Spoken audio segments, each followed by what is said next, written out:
I showed up to my father's lavish retirement party, only to hear cruel whispers echoing through the ballroom. There is the frigid daughter who cannot do anything right. Then my stepmother sneered, pointing a manicured finger at me.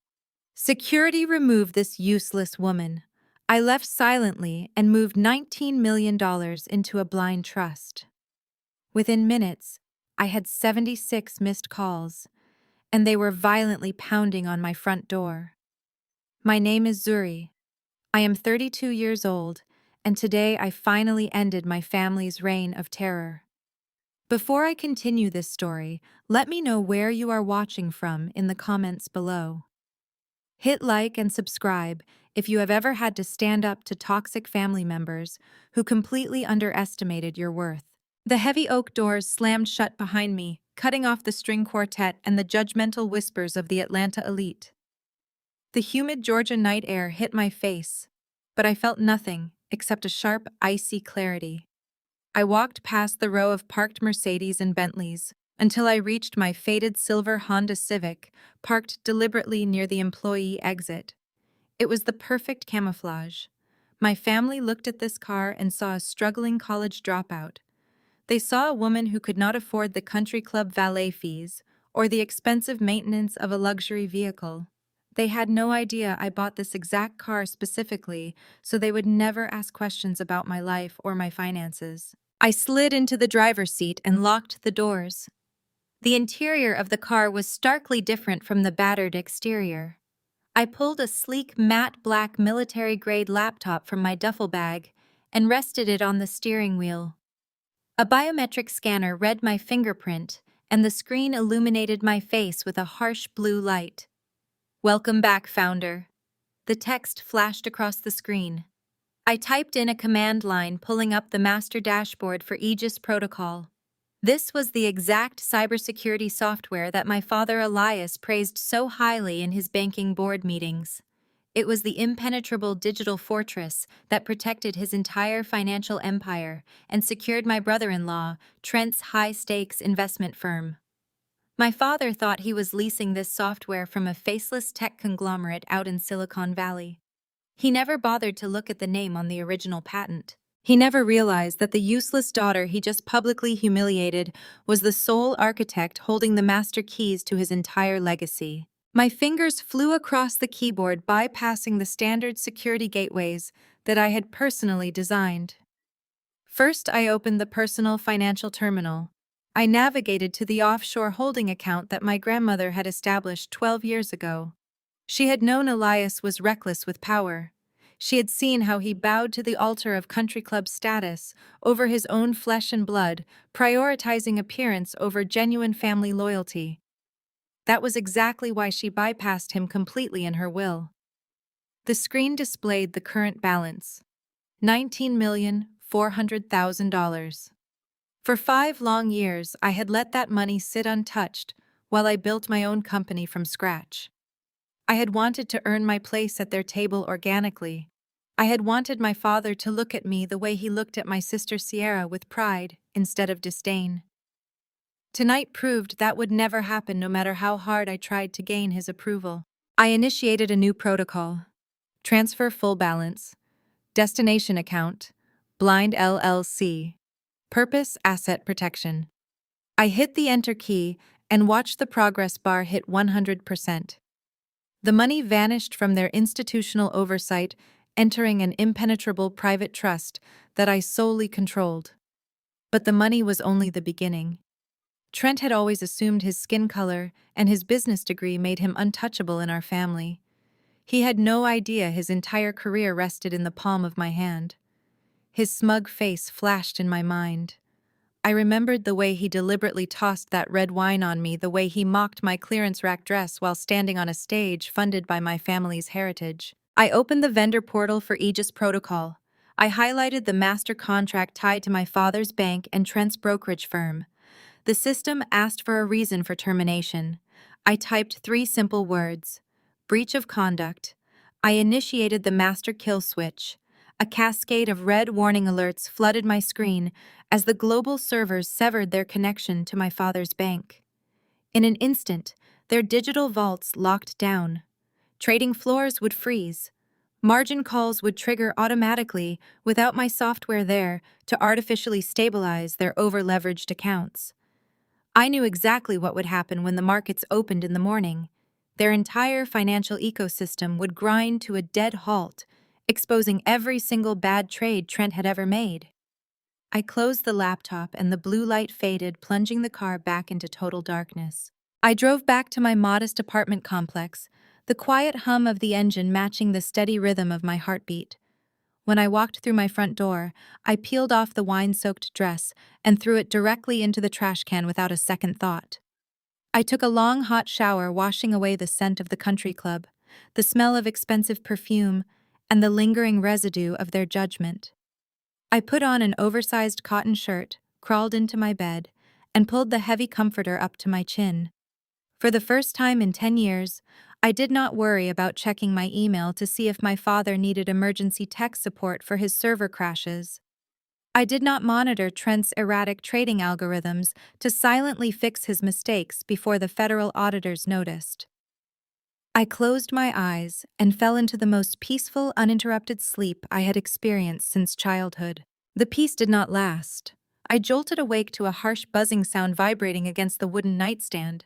The digital clock glowing in the corner of the room read 6 o'clock in the morning. I reached for my phone and blinked against the bright screen. The notification center was completely overwhelmed with 76 missed calls. 40 of them were from Elias, 20 from Beatrice, 10 from Trent, 6 from Sierra. Text messages stacked up in a frantic, chaotic blur, demanding to know where I was and what I had done to the servers. Before I could even read the first message, a massive, violent thud shook the walls of my apartment. Someone was pounding on my front door with enough force to rattle the metal hinges. "Open this door right now," a muffled voice screamed from the hallway. "Open the door, Zuri, before we call the police." I sat up slowly, tossing the blanket aside, taking a deep breath. The panic in their voices was palpable even through the solid wood. The empire had fallen, and the useless daughter was their only suspect. I swung my legs over the edge of the bed, planting my bare feet on the cold hardwood floor. The violent pounding continued, vibrating through the thin walls of my modest apartment complex. "Open this door right now!" My father Elias bellowed, his voice carrying the unmistakable tone of a man accustomed to absolute blind obedience from everyone around him. "Open the door, Zuri, before I have the police break it down." I walked down the short hallway, feeling an incredible sense of calm wash over me. The anxiety that used to paralyze me in their presence was completely gone. I unfastened the heavy metal deadbolt and pulled the door open. There they stood, clustered together in the narrow, dimly lit corridor like cornered animals. Elias looked completely unraveled. The man whose custom Italian suits never usually featured a single crease now wore a hastily buttoned trench coat over a wrinkled undershirt. His face was a mask of pure, unadulterated panic. Beatrice stood slightly behind him, clutching her designer handbag against her chest, as if it were a shield protecting her from my working-class neighborhood. Sierra looked frantic, her perfectly styled hair from the retirement gala now falling in messy, unkempt strands around her pale face. And Trent. Trent was sweating profusely, his chest heaving as he glared at me with absolute venom. He looked nothing like the arrogant white knight who had tossed red wine on my dress just hours prior. "What did you do?" Elias roared, his face turning an angry shade of crimson. He stepped forward, trying to use his massive physical size to intimidate me into submission. At exactly 4 o'clock this morning, my entire retirement portfolio vanished. $5 million locked behind an impenetrable firewall from a ghost company calling itself Blind LLC. The bank mainframes are completely frozen. The board of directors is panicking, and the federal regulators are already asking questions. Trent pushed his way to the front, shoving his shoulder aggressively against the doorframe to force his way into my living space. "My client funds are locked out," Trent yelled, spit flying from his trembling lips. $10 million of client capital is completely inaccessible. You crashed the servers. I know you did it. You were always jealous of my success and my position in this family. You little hacker freak, fix whatever glitch you caused before I press federal charges and have you locked away in a federal penitentiary for industrial sabotage. Trent lunged forward, expecting me to cower. He expected the quiet, obedient sister-in-law to step aside and let him tear through my home looking for answers. He was dead wrong. I planted my feet firmly on the threshold, raised both my hands, and shoved Trent squarely in the chest. I pushed him with enough force to send him stumbling backward into the opposite hallway wall. He let out a breathless gasp, looking genuinely shocked that I had dared to lay a hand on him. Federal charges, I asked, my voice echoing with icy precision down the quiet hallway. For accessing my own software. Elias scoffed loudly, throwing his hands in the air with dramatic exasperation. Do not be ridiculous, Zuri. You build cheap websites for local businesses. You do not have the capacity to breach a military-grade banking system. Stop playing games and tell us how to bypass the lockout before you ruin us all. You really should read the terms of service for Aegis Protocol, Trent, I said, keeping my eyes locked dead onto my brother-in-law. I completely ignored my father's ignorant dismissal. If you had bothered to read the fine print on the software that secures your entire brokerage firm, you would have seen the name of the sole architect and copyright holder. I own Aegis Protocol. I built it from scratch while you were busy failing out of entry-level financial exams. I own the code. I own the encryption keys. And I just revoked your operating license. A heavy, stunned silence fell over the hallway. My neighbors were likely listening through their peepholes, but I did not care. I watched the blood rapidly drain from Trent's face. His mouth opened and closed, but no sound came out. He knew the truth was staring him right in the face. He knew his entire career was completely dependent on the cybersecurity software he thought belonged to a massive, faceless tech conglomerate in Silicon Valley. She is lying! Sierra shrieked, grabbing Trent's arm and shaking it frantically. Tell them she is lying, Trent. She is just a college dropout. She does not own a tech company. She is just trying to ruin our lives because she is miserable and alone. Trent did not answer her. He swallowed hard, his eyes darting nervously toward Elias and then back to me. He was trapped and he knew it. The arrogance had been completely stripped away, leaving only raw terror. You are stealing from your own family. Beatrice shrieked, stepping forward. Her hand flew through the air, striking my cheek with a sharp, resounding crack. The sudden violence echoed loudly in the confined space. The physical sting radiated across my skin, but I did not flinch. I did not raise a hand to touch my face. I stood perfectly still, absorbing the physical blow, just as I had absorbed their emotional abuse for my entire life. I turned my head back slowly, meeting Beatrice's furious gaze with absolute deadpan calm. I reached to the console table right beside my front door and picked up a thick manila folder I had prepared exactly for this moment. I pulled out a single bank statement highlighting a very specific string of unauthorized transactions. I handed the crisp sheet of paper directly to Beatrice, watching her eyes scan the highlighted numbers in sheer confusion. Stealing? I asked, my voice dangerously quiet.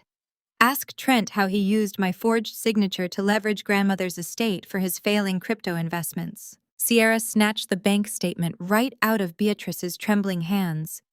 Her manicured nails crinkled the crisp paper as her eyes frantically scanned the highlighted transactions. I watched the blood drain from my sister's face. For a fraction of a second, the perfect illusion of her flawless marriage shattered. She saw the massive crypto losses. She saw the forged signature transferring our grandmother's estate equity directly into Trent's private offshore accounts. But delusion is a powerful drug. Instead of turning her anger toward the man who had just bankrupted her future, Sierra crumpled the paper into a tight ball and hurled it at my chest. You forged this yourself! Sierra screamed, her voice echoing shrilly down the apartment corridor. She stepped in front of Trent, shielding him with her own body. You are absolutely psychotic, Zuri. Trent is elevating this black family's wealth. He brought us into circles we never would have accessed without him. He is a financial genius, and you are just a bitter, lonely hacker trying to tear us down. You are just jealous because no man wants you. I did not raise my voice. I did not need to. I simply crossed my arms and looked directly at the financial genius hiding behind his wife. Elevating our wealth. Trent? I asked, my tone slicing through the humid hallway air like a scalpel.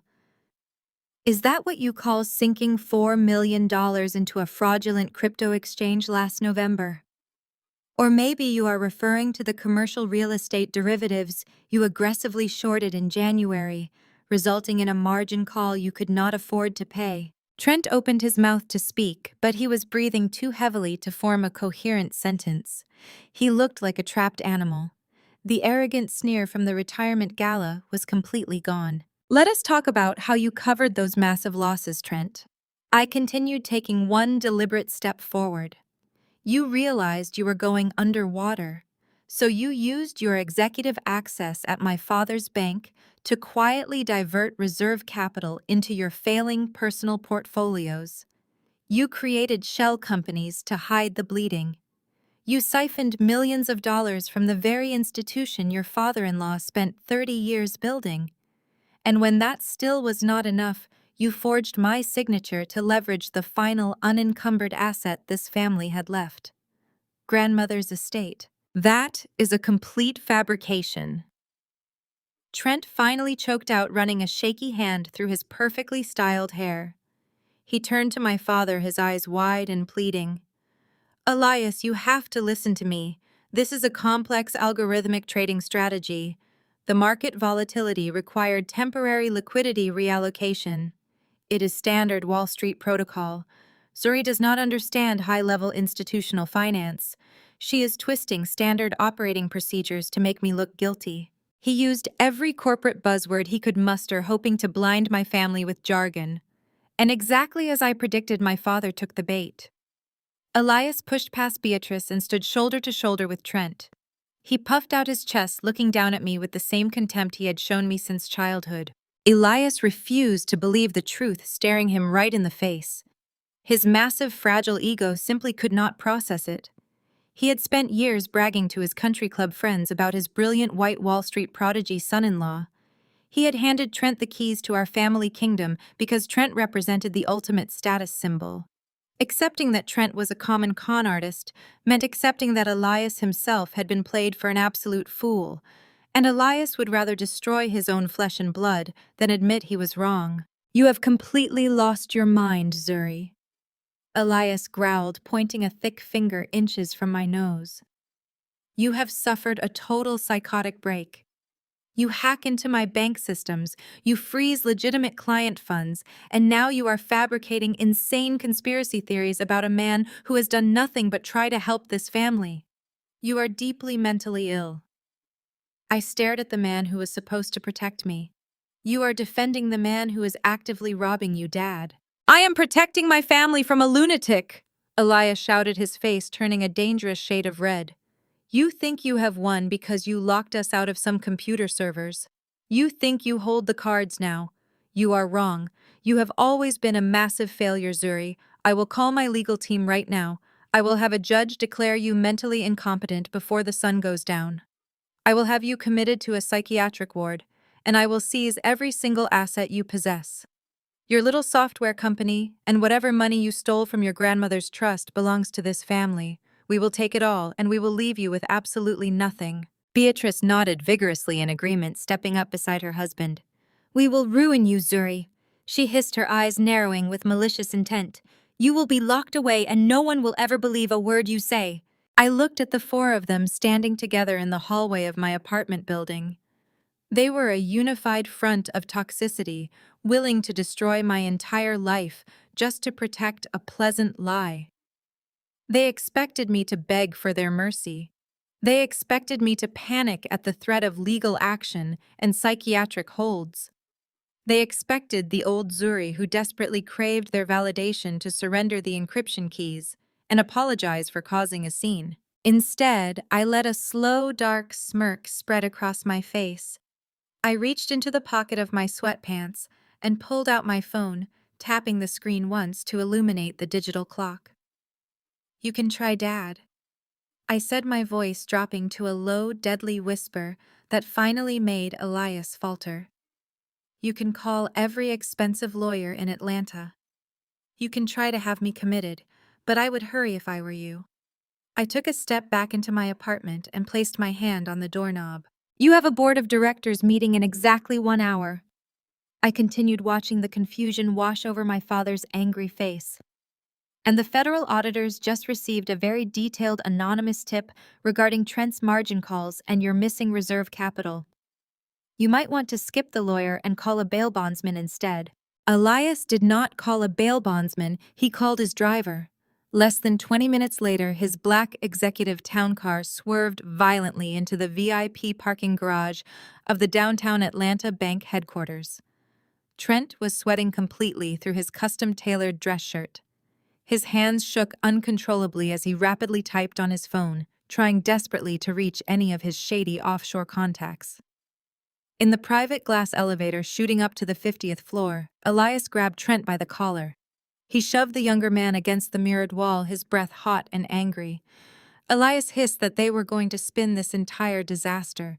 They would walk into the emergency board meeting and declare that Zuri had suffered a total mental collapse. They would tell the directors that she was a disgruntled, hostile hacker who had suffered a psychotic break after being rightfully cut out of the family legacy. Elias smoothed his silk tie and adjusted his gold cufflinks. He convinced himself the board would believe him without hesitation. He was the undisputed king of this institution. A 30-year veteran of high finance with an impeccable public reputation. No one would take the word of a hysterical, estranged daughter over the decorated banking executive who built the very walls around them. The elevator chimed softly at the top floor. Elias marched down the plush-carpeted hallway, with Trent trailing behind him like a frightened, beaten dog. He pushed open the heavy mahogany doors to the main boardroom, ready to deliver the performance of his life. The words died instantly in his throat. The carefully prepared speech evaporated from his mind. Elias froze in the doorway, his hand still gripping the polished brass handle. Trent bumped hard into his back, letting out a sharp, startled gasp. The massive oval table was completely silent. The 12 members of the board of directors were seated in their usual leather chairs, but none of them were looking at Elias. Their eyes were fixed entirely on the head of the table. Sitting directly in the chairman's seat, the exact seat Elias had occupied for 2 decades, was Zuri. She was no longer wearing the oversized cotton sleep shirt from her apartment. She was dressed in a sharp-structured charcoal designer blazer, her posture radiating absolute unbothered authority. Flanking her were 2 men in dark, immaculate suits. They were not bank employees. They were the most ruthless corporate litigators in the state, known for tearing massive companies apart during hostile takeovers. Zuri leaned back in the rich leather chair, steepling her fingers together. She looked at her father and her brother-in-law standing paralyzed in the doorway. She offered them a cold, calculating smile. She told them they were late. Elias finally found his voice. The initial shock mutated instantly into blind, raging fury. He stormed into the room, slamming his fist down heavily on the polished mahogany table. He screamed at the top of his lungs for security. He demanded to know how this woman had bypassed building protocol and entered a highly classified executive meeting. He pointed a trembling, aggressive finger at Zuri and yelled to the board that she was a cyber terrorist. He claimed she was a mentally unstable criminal who had just illegally frozen their entire network and needed to be arrested immediately. He expected the board members to nod in agreement. He expected the security guards to rush through the doors and drag his daughter away in handcuffs. Instead, the room remained deathly still. No one reached for a phone. No one called for the guards. The silence was heavy and deafening. Finally, the lead federal auditor, a stern, uncompromising man named Harrison, cleared his throat. He adjusted his glasses and looked at Elias with a mixture of profound pity and severe professional disdain. Harrison told Elias to lower his voice and take a seat. Elias demanded to know what was going on and why they were allowing a rogue hacker to sit in his chair. Harrison calmly folded his hands on the table. He said Elias needed to meet the majority shareholder of their parent company. Harrison explained that 20 minutes ago, an entity known as Blind LLC had purchased the entirety of the bank's outstanding corporate debt. He gestured directly to Zuri.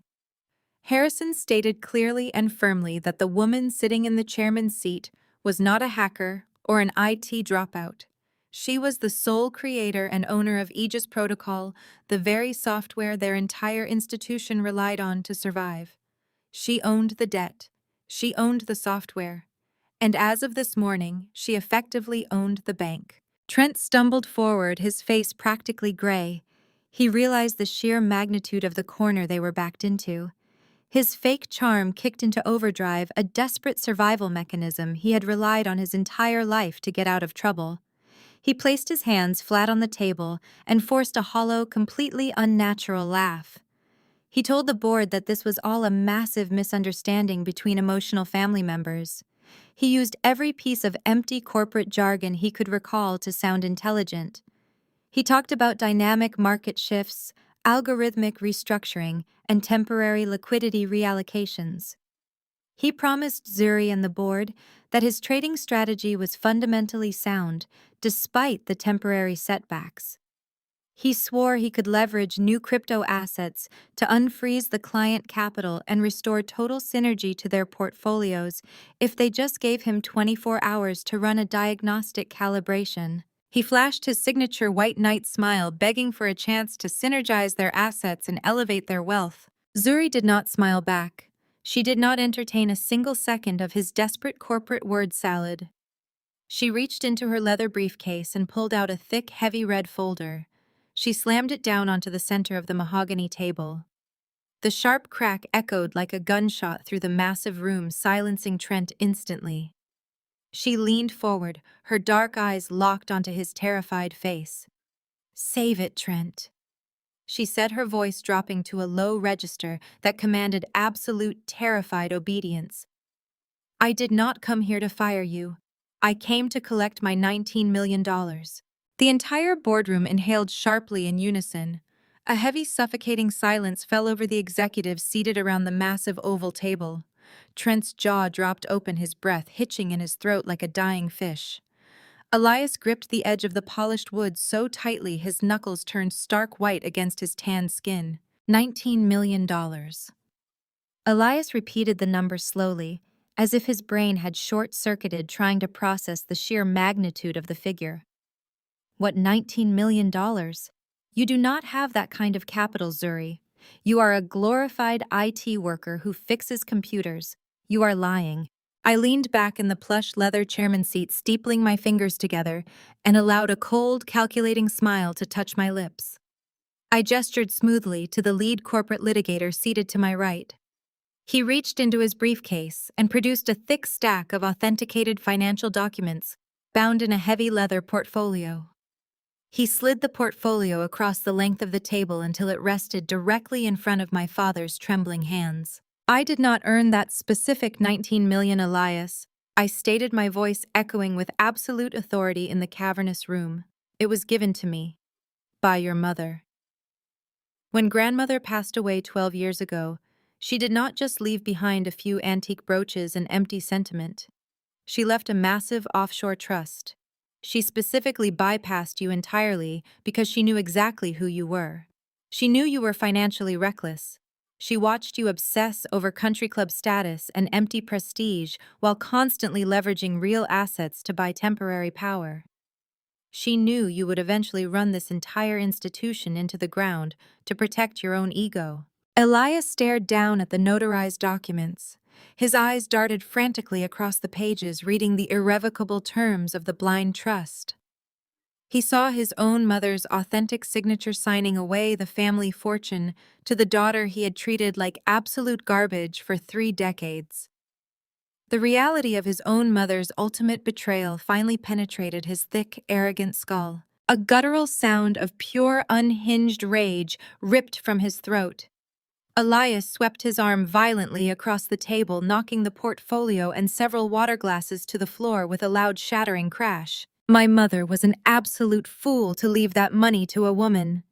Elias bellowed, his face contorting into an ugly mask of deep-seated generational misogyny. His voice echoed violently off the glass walls of the boardroom. "I built this family name. I took her modest local bank and turned it into a statewide empire through my own sweat and blood. I was the son. I deserved that trust. You have absolutely no idea what it takes to run a financial institution of this magnitude. Women like you belong in the background, Zuri, not sitting at the head of my table playing corporate raider. You should be grateful we even allowed you to build our websites. He pounded his fists furiously against the mahogany, rattling the coffee cups. You took what was rightfully mine. You hid $19 million from me for over a decade while my bank desperately needed capital to expand. You are a treacherous, ungrateful child, and you are completely destroying everything I built just to throw a tantrum. I did not flinch at his explosive outburst. I simply let him exhaust his tantrum while the board of directors watched their esteemed leader unravel like a spoiled toddler. The lead federal auditor, Harrison, adjusted his glasses, looking completely appalled by my father's lack of professionalism and blatant sexism. The other board members shifted uncomfortably in their seats, whispering among themselves as the illusion of the great Elias shattered right before their eyes. Actually, Elias, you took it from yourself, I replied, my tone completely devoid of any lingering sympathy. Or rather, your brilliant white knight son-in-law took it for you. I nodded to the second lawyer sitting on my left. She stood up, smoothing her tailored skirt, and addressed the room with lethal legal precision. Gentlemen. She began, holding up a separate ledger for the board to see. As you know, Trent has been making highly aggressive speculative trades in unregulated crypto markets. When those markets inevitably crashed last quarter, he faced immediate massive margin calls. To cover his disastrous positions, he required a sudden, massive injection of capital. Since he had already bled the bank's operational reserve funds dry, he desperately needed high-value collateral to secure emergency bridging loans. She paused, letting the unbearable tension build in the room. Trent stared at the floor, sweating profusely. He raised his hands, shaking his head frantically. It was a bridging strategy. He stammered, his voice cracking. It was only supposed to be temporary. The market was supposed to rebound. I was going to put the equity right back. You have to believe me. The lawyer did not even look at him. Fraud is not a bridging strategy, she replied sharply. It is a federal crime. Trent used the family mansion. She continued, her voice ringing with absolute clarity. The historic estate in Buckhead, but since that property was tied to the overall family trust, he needed a co-signer. So he forged my client's signature on the loan documents, illegally pledging her $19 million trust as backing for his failing derivative bets. A collective gasp rippled through the board members. Harrison, the lead auditor, scribbled furiously on his notepad, his face grim.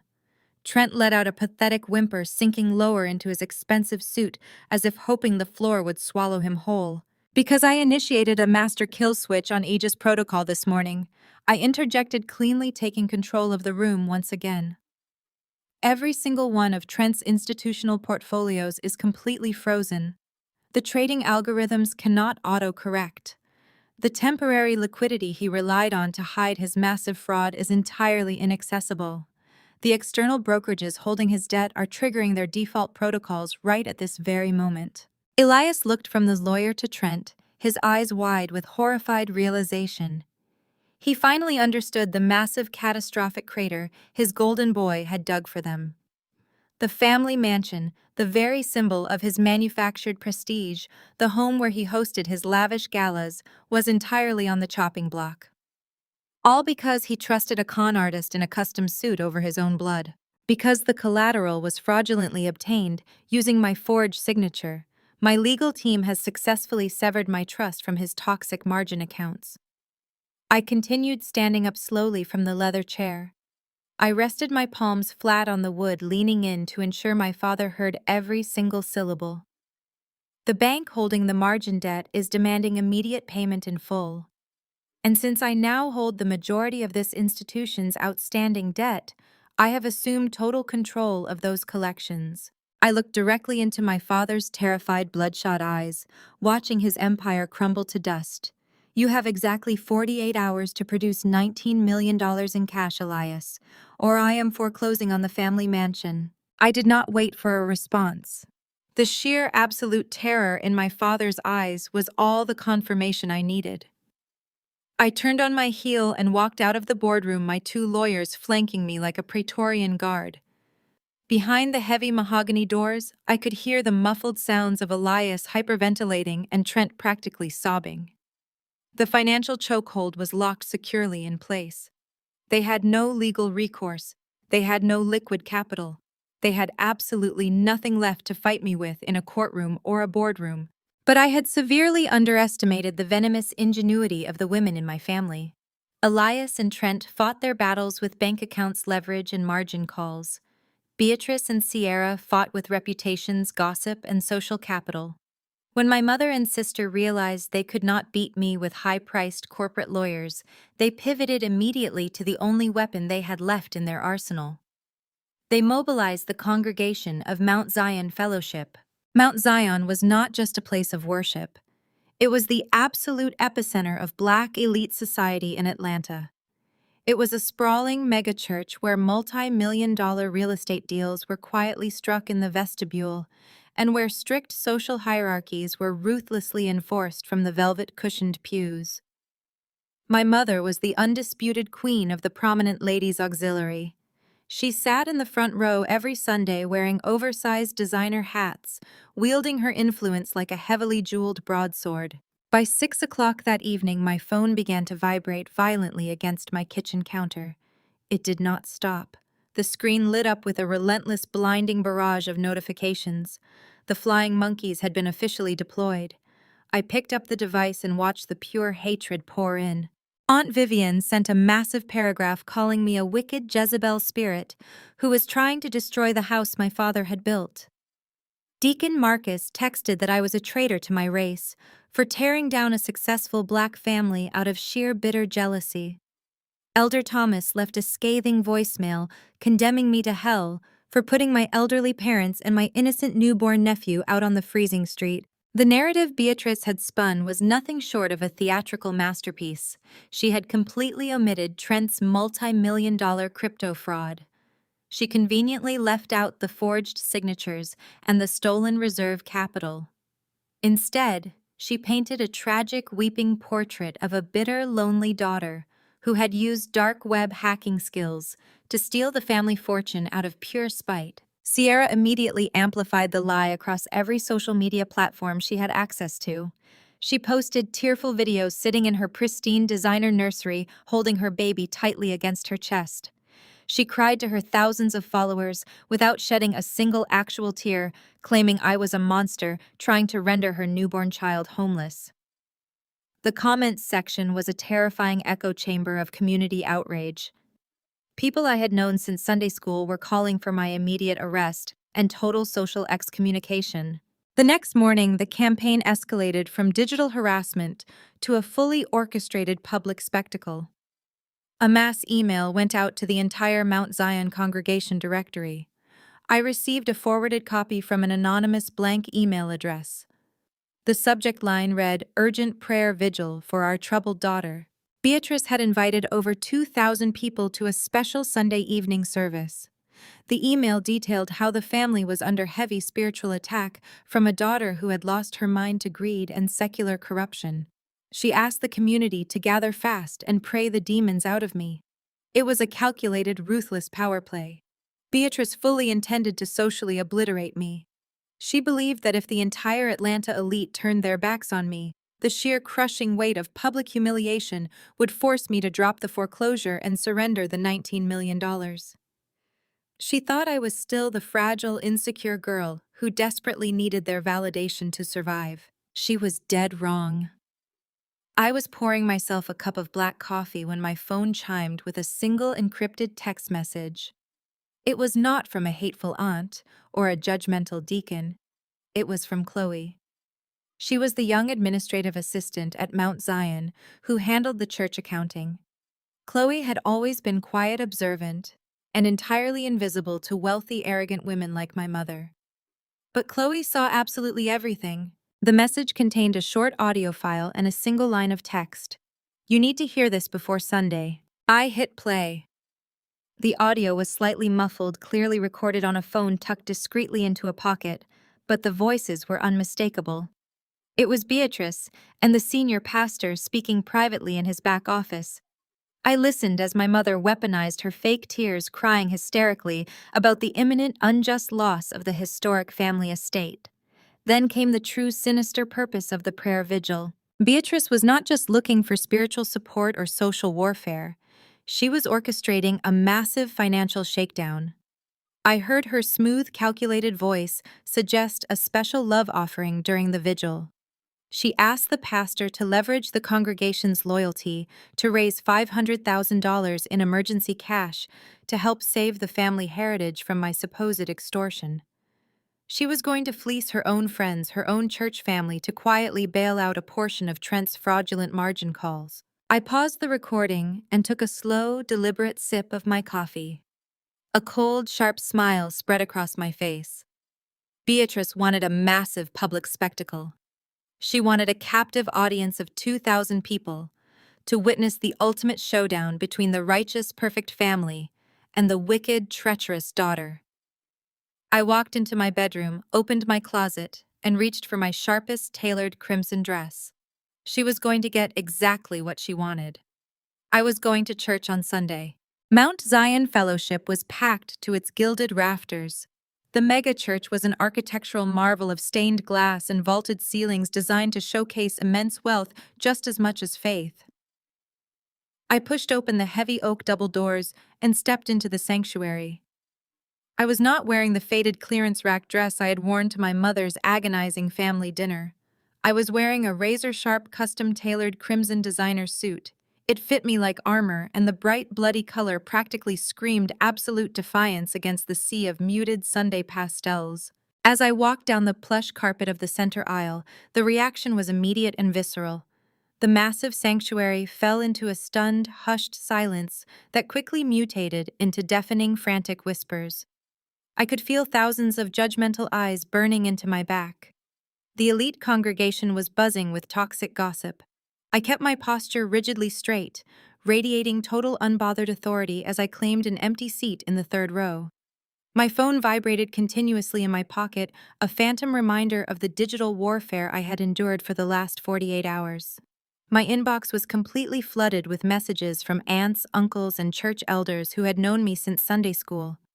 They had mercilessly called me a demon, a traitor to my race, and a wicked, ungrateful daughter who was trying to put her elderly parents out on the freezing street.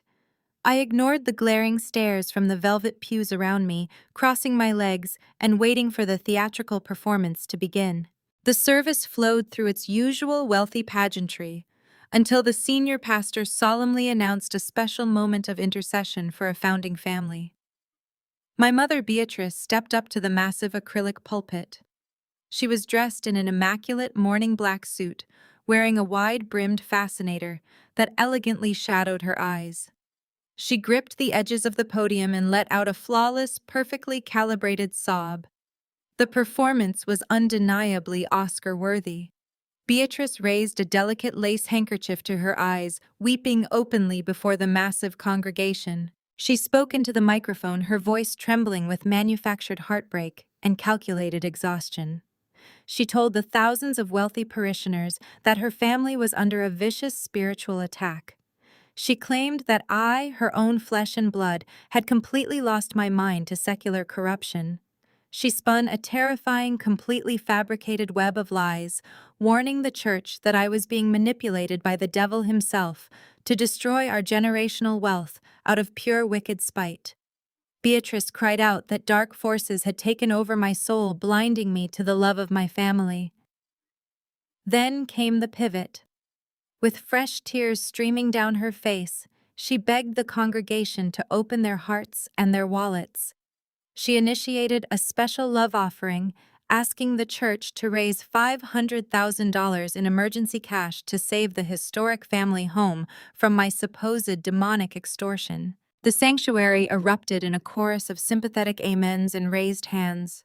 The senior pastor, a man whose own private jet flights were heavily subsidized by my father's donations, stepped up beside Beatrice. He placed a comforting paternal hand on her shoulder and turned his stern, booming gaze directly onto me.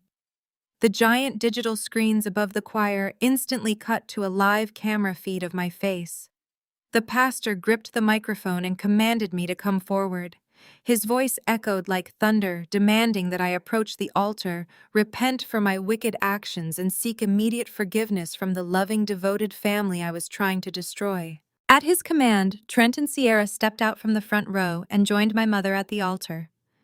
They arranged themselves into a picturesque tableau of righteous suffering. Sierra held her baby tightly against her chest, tilting her chin up to look down her nose at me with absolute disdain. Trent stood right beside her, crossing his arms over his expensive tailored suit. A sickeningly smug, triumphant smirk played on his lips. They honestly believed they had won. They thought the crushing weight of public humiliation in front of Atlanta's elite would break me. They expected me to fall to my knees in tears, surrender the $19 million leverage, and beg for a scrap of their manufactured grace. I stood up slowly from my pew. I did not cower. I did not hang my head in shame. I smoothed the lapels of my crimson suit and walked up the carpeted steps toward the altar with lethal, terrifying calm. The silence in the megachurch was so absolute, you could hear the soft, sharp click of my heels against the polished wood of the stage. The entire congregation held its collective breath, waiting for the prodigal daughter to finally break. I walked straight past my weeping mother. I completely ignored my sneering sister. I did not even spare a glance for Trent's smug face.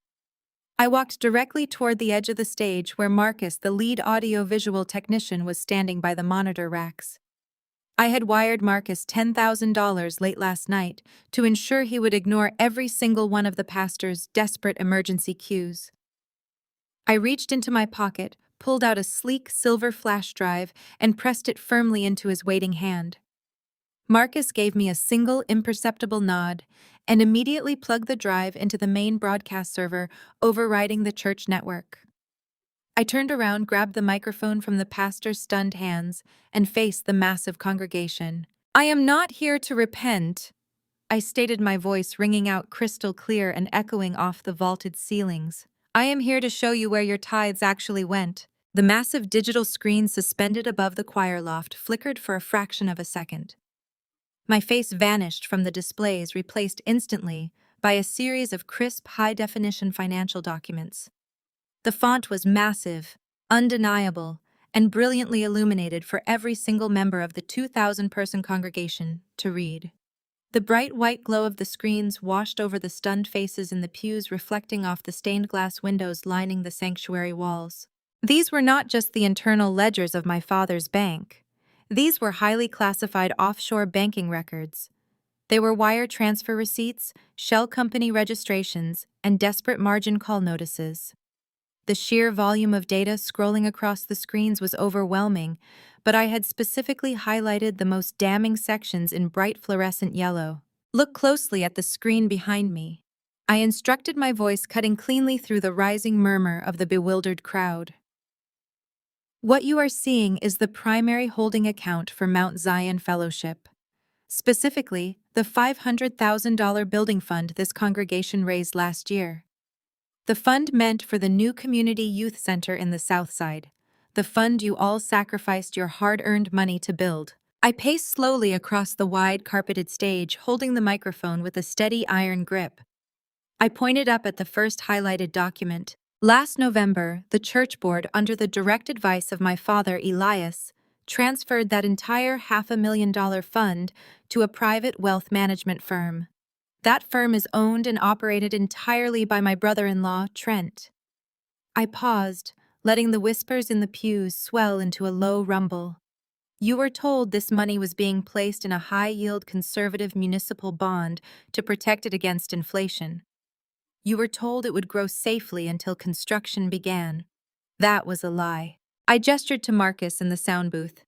He immediately switched the display to the next slide, projecting a spiderweb of international wire transfers. "Trent never bought a single bond," I stated coldly. "Instead, he funneled your tithes, your donations, and your community investments directly into his own private offshore brokerage accounts. He used church money to buy highly volatile, unregulated cryptocurrency derivatives. He used your faith to fund his gambling addiction." The congregation began to stir. The initial confusion was rapidly mutating into genuine outrage. People were leaning forward in the velvet pews, pointing at the screens and reading the undeniable proof of their stolen money. And when the crypto market crashed 6 weeks ago, Trent lost every single penny of it. I announced, my voice echoing like a final devastating verdict. The youth center fund is entirely gone. It has been completely wiped out by margin calls. A loud collective gasp ripped through the sanctuary, but I was not finished. Marcus pulled up the final set of documents. These were credit card statements and private checking account ledgers tracking the stolen funds before the market collapse. But before he lost it all, he made sure to skim plenty off the top for his own personal use. I continued, my voice rising to project over the growing noise of the angry crowd. I read the items straight off the massive screens, emphasizing every stolen dollar.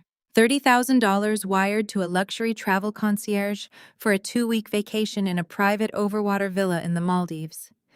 $15,000 spent at a high-end designer boutique in Paris. $40,000 drained to custom, build a luxury nursery for a baby whose parents are completely bankrupt. That is where your tithes went, Mount Zion.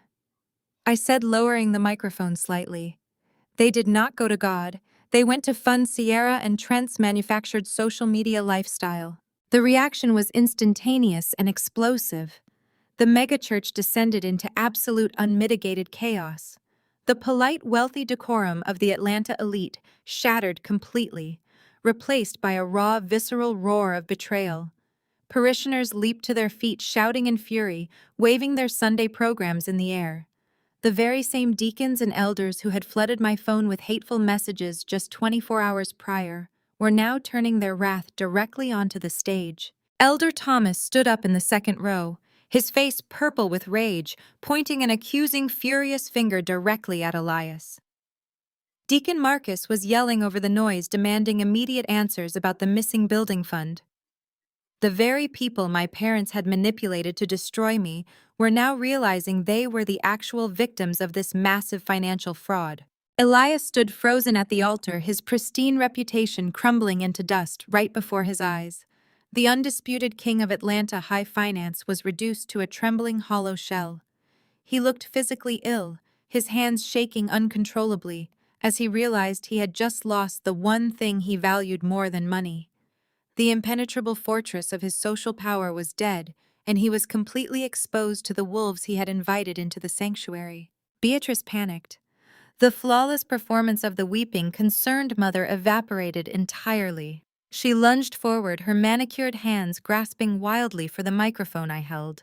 "Give me that!" She shrieked, her voice raw and desperate. She clawed at the air, but I easily stepped backward out of her reach. "Do not listen to her!" Beatrice screamed at the rioting congregation, her designer fascinator sitting askew on her head. "These are fake!" She hacked the screens. "These are deep fakes from the dark web. She is a demon sent to destroy us." But no one was listening to Beatrice anymore. The numbers on the screen were too specific, too accurate, and too devastating to be dismissed as a hoax. The crowd was demanding accountability, and they were demanding it immediately. In the center of the stage, the picturesque illusion of the perfect couple was violently fracturing. Sierra stood paralyzed, staring up at the massive LED displays.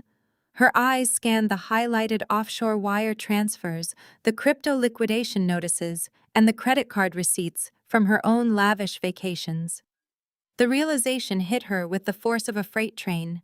Her entire life, her designer clothes, her luxury home, her pristine social status was all built on a foundation of stolen money and federal crimes. She turned slowly to face her husband.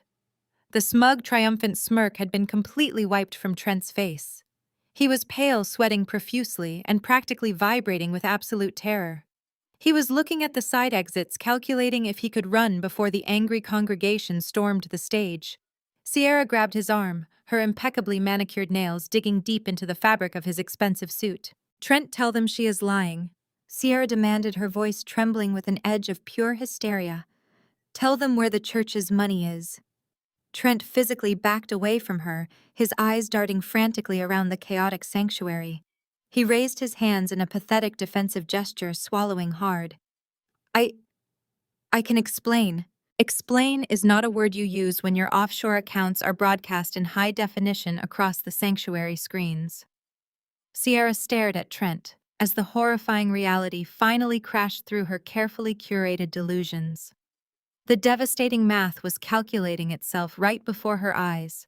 The custom matte black G-Wagon he had surprised her with on their anniversary.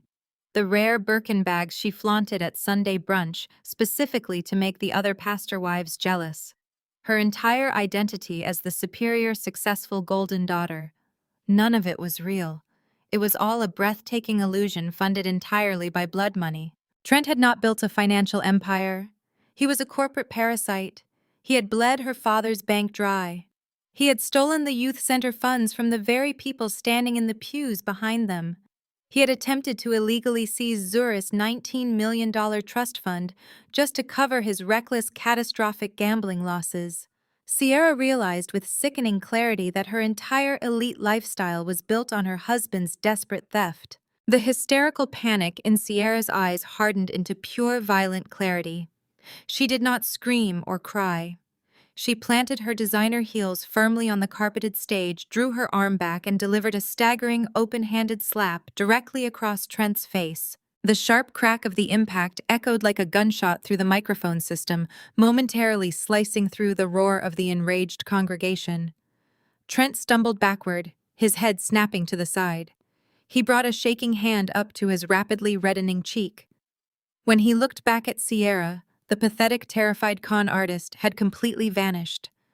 The mask he had worn for 5 years dissolved instantly, revealing the vicious, cornered animal underneath. "You stupid, arrogant girl," Trent hissed, dropping his fake Southern gentleman charm.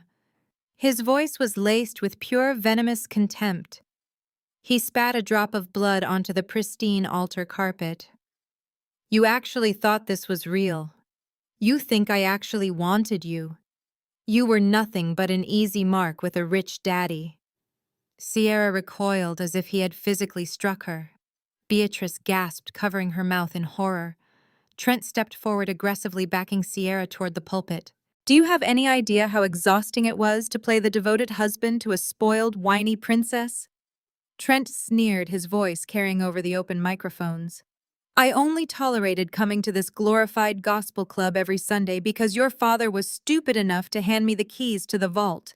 I needed capital, and Elias was so desperate for the validation of a white Wall Street executive that he practically begged me to take his money. He handed me the entire family fortune on a silver platter because he could not stand the thought of a woman running his precious empire. You are all a bunch of gullible, status-obsessed fools."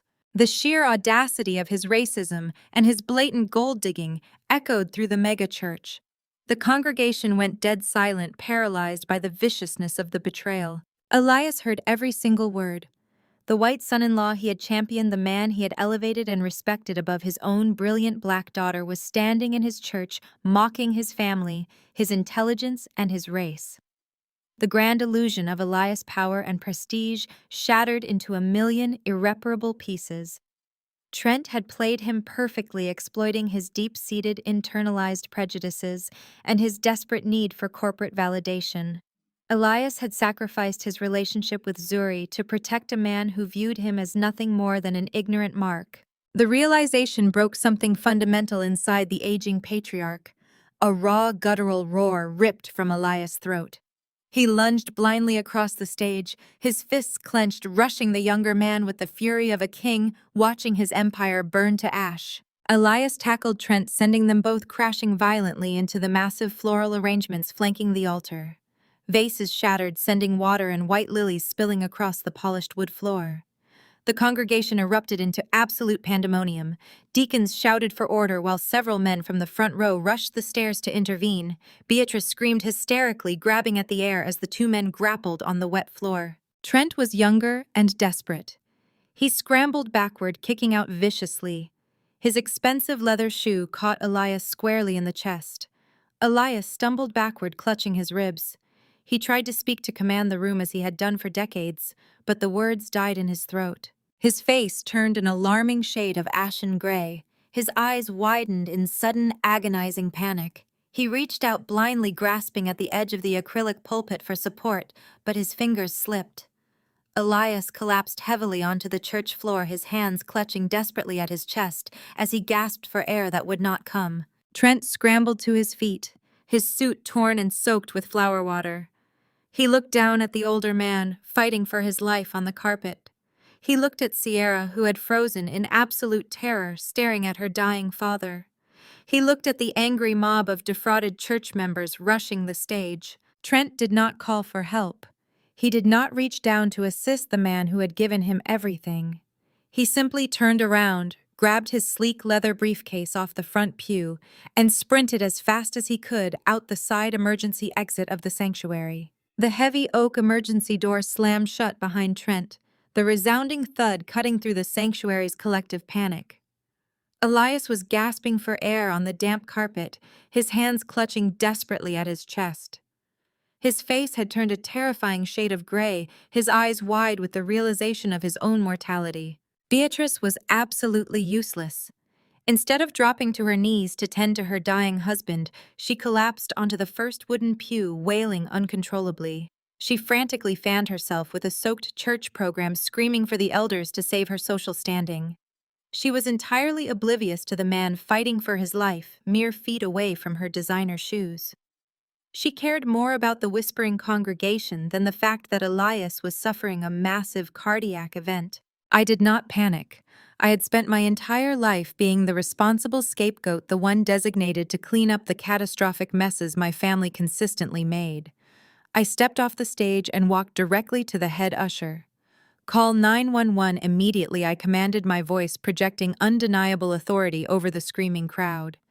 "Get the defibrillator from the lobby and clear this center aisle right now. Move these people back." The usher, a man who had glared at me with pure contempt just 10 minutes ago, instantly obeyed, snapping out of his paralyzed shock and sprinting toward the lobby. I turned my attention back to the altar. Sierra was crumpled on the floor amidst the shattered porcelain vases and crushed white lilies.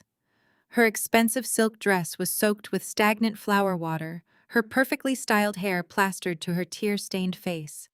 She was weeping hysterically, mourning the sudden violent death of her elite status. She was not crying for our father lying on the floor. She was crying for the matte black luxury vehicle, the exclusive country club memberships, and the rare designer bags that were about to be seized by federal agents. I walked over and looked down at her. She gazed up at me, her eyes wide with the terrifying realization that she possessed absolutely no real skills to survive in the actual world. All her life she had relied on stealing my achievements, taking credit for my hard work, and letting our parents fund her grand illusions. "You spent your whole life playing the delicate superior princess while painting me as the bitter villain," I said, keeping my tone eerily calm over the sirens beginning to wail in the distance. "You smiled and posed for magazine covers, while Dad drained the capital from my first business venture, just to pay for your lavish wedding to a con artist. You sat back and let them call me a failure, because my stolen money was busy funding your superiority complex. You knew exactly where the money was coming from, Sierra. You just did not care who had to bleed for you to wear diamonds." Sierra opened her mouth to speak, but only a pathetic sob came out. She reached a shaking hand toward me, seeking the sisterly comfort she had spent decades denying me. I stepped back, remaining entirely out of her reach. "This is what happens when you build your throne on someone else's back, Sierra," I told her, my voice echoing with finality. "The foundation eventually crumbles and you are the one left sitting in the wet wreckage." Outside in the sprawling VIP parking lot, Trent was running for his freedom. The oppressive Atlanta heat bore down on him as he sprinted past rows of luxury vehicles. His chest heaved with exertion, his torn suit jacket flapping wildly behind him. Sweat stung his eyes and soaked through his expensive dress shirt. He finally reached his custom-imported electric SUV, his hands shaking so violently he dropped his key fob twice on the scorching asphalt. He snatched the keys up, his mind racing with desperate, terrifying calculations. He needed to reach the private airfield in DeKalb County immediately. He had 2 hidden offshore accounts that had not yet been flagged by the Securities and Exchange Commission, but he knew he only had a window of maybe 2 hours before federal auditors froze his entire financial existence. He was looking at decades in federal prison for massive wire fraud, corporate embezzlement, and grand larceny. He yanked the heavy car door open, threw his leather briefcase onto the passenger seat, and threw himself behind the steering wheel. He slammed the door shut, instantly sealing himself inside the soundproof climate-controlled cabin. He jammed his finger against the ignition button, panting heavily as the sleek panoramic dashboard illuminated. The electric engine purred to life with a soft hum. Trent threw the car into reverse and slammed his foot hard on the accelerator, desperate to peel out of the parking lot before the local police arrived. The vehicle lurched backward for exactly 1 second before the engine completely died. The digital dashboard instantly flashed a glaring, aggressive red. A sharp, heavy click echoed through the cabin as all 4 doors locked simultaneously. Trent yanked frantically at the door handle, but the electronic lock refused to budge. He slammed his shoulder against the door, then pounded his fists against the reinforced shatterproof glass. Pure unadulterated panic set in as he realized he was entirely trapped inside a 2-ton metal cage. The car's massive infotainment screen suddenly went black. The GPS navigation map disappeared, replaced by a glowing green audio waveform that pulsed steadily in the center of the console. The premium surround sound Bluetooth speakers crackled to life, filling the trapped cabin with crisp, perfectly clear sound. Did you forget who designed the firmware for your car's security system, Trent? The speakers crackled as Trent screamed in pure animalistic terror. He slammed his expensive Italian leather shoes against the reinforced windows, trying to break the glass, but the heavily tinted panels did not even splinter. I watched the live feed from my phone screen as the local police cruisers swarmed the church parking lot, their sirens cutting through the humid Atlanta air.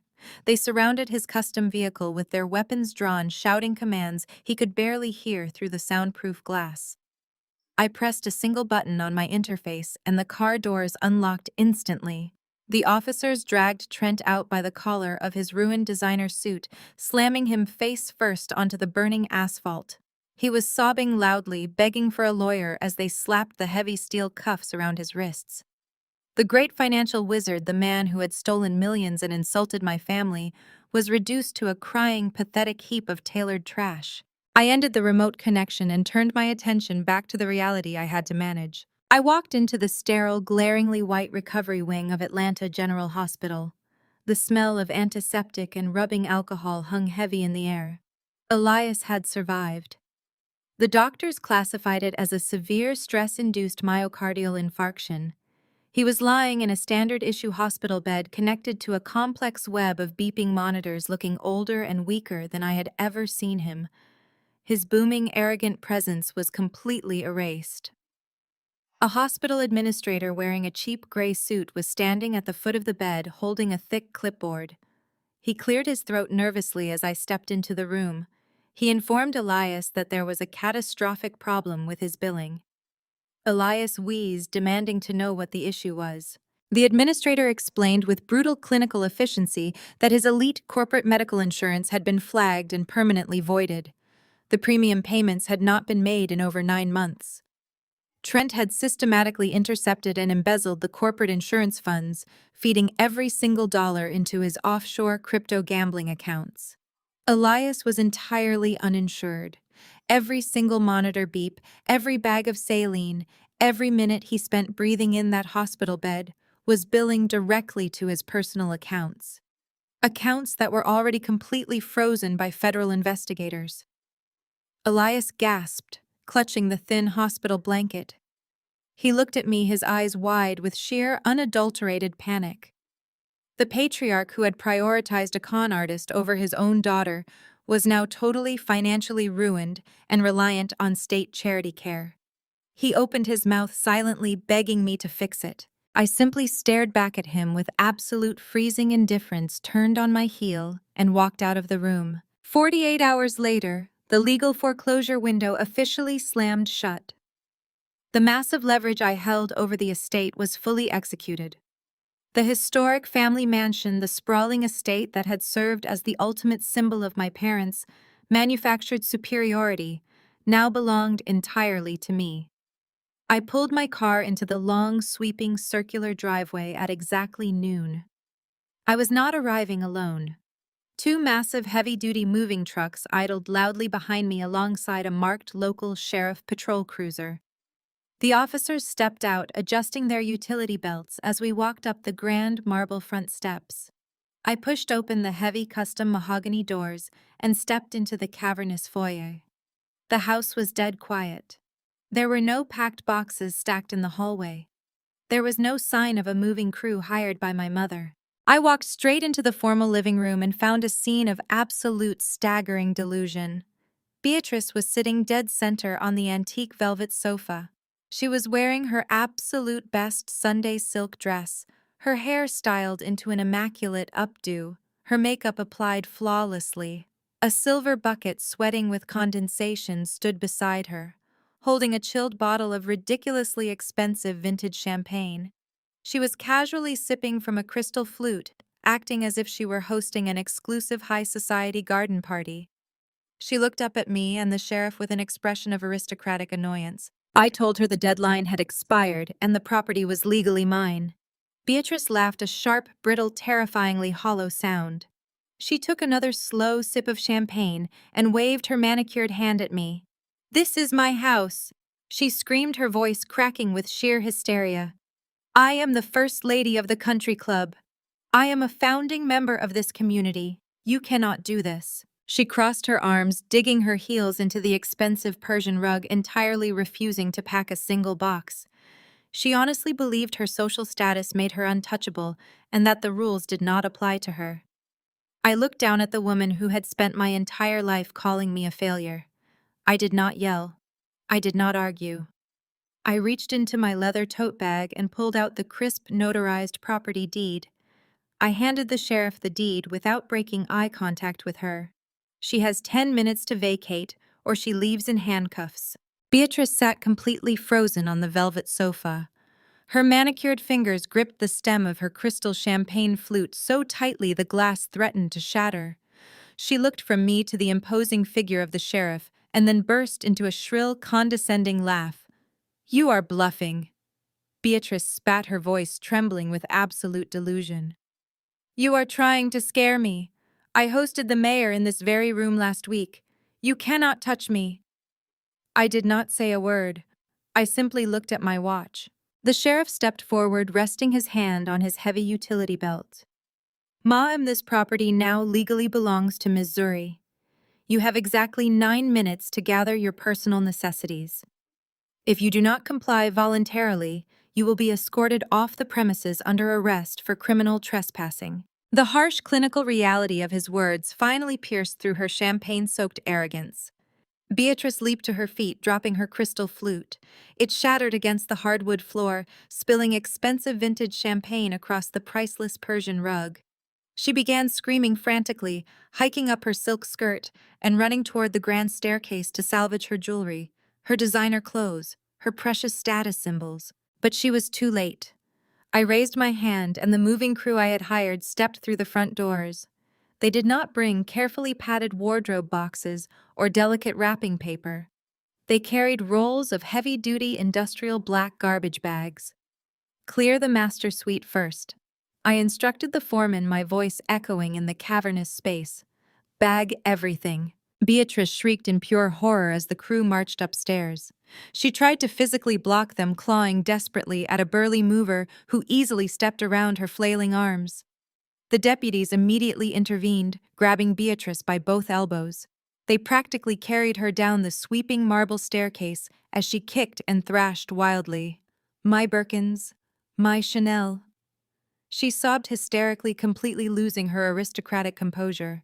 The deputies dragged her out the front doors and deposited her roughly onto the scorching concrete of the circular driveway. Moments later, the front door swung open again. The movers began tossing heavy black garbage bags onto the pristine manicured lawn. The bags hit the ground with dull, heavy thuds. One bag ripped open on the pavement, spilling a cascade of custom silk blouses and a $5,000 designer handbag directly into a muddy puddle. Beatrice scrambled on her hands and knees across the driveway, desperately trying to stuff her ruined luxury items back into the torn plastic. Just as Beatrice was frantically clutching her muddy designer bag to her chest, a battered yellow taxi slowly pulled through the wrought iron gates of the estate. It was a jarring, pathetic sight. For 20 years, only sleek black town cars and imported luxury vehicles had ever been allowed to drive up that pristine driveway. The taxi screeched to a halt right next to the growing pile of garbage bags. The rear door creaked open and Elias stepped out. He looked absolutely unrecognizable. The undisputed titan of Atlanta high finance was gone. He was wearing wrinkled, ill-fitting hospital scrubs and cheap slip-on shoes provided by the charity ward. His face was gaunt and ashen, his shoulders slumped under the crushing weight of his total financial ruin. Without his bespoke suits and his booming voice of authority, he just looked like a weak, broken old man who had just discovered he was entirely uninsured and drowning in medical debt. Elias stood paralyzed by the open taxi door. He stared at the sprawling mansion he had built to project his unassailable power. He watched the moving crew casually chucking his expensive custom golf clubs and Beatrice's luxury shoes into the dirt. His eyes frantically darted from the armed sheriff deputies to his hysterical wife kneeling in a puddle, and finally they locked onto me. I stood at the top of the grand marble stairs, looking down at him. I wore the same razor-sharp crimson suit from the church, radiating the absolute authority he had always violently denied me. Elias clutched his chest, his breathing turning shallow and ragged. The grand empire he had sacrificed his own daughter to build was officially dead. The legacy he had handed to a white con artist was gone, reduced to a pile of black trash bags roasting in the afternoon sun.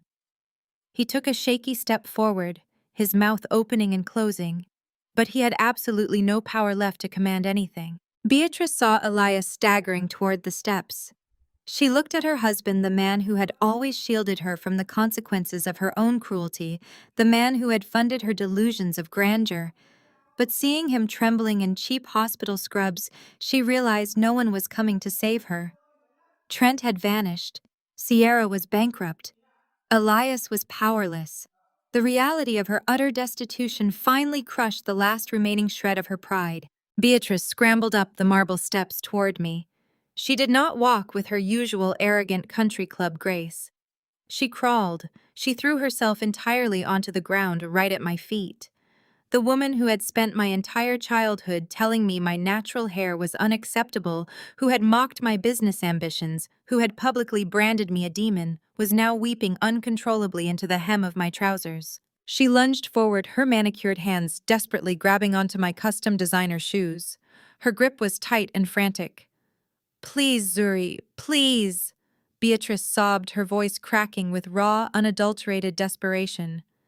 Tears and smeared mascara ran down her cheeks, dripping onto the pristine marble. "We are your family.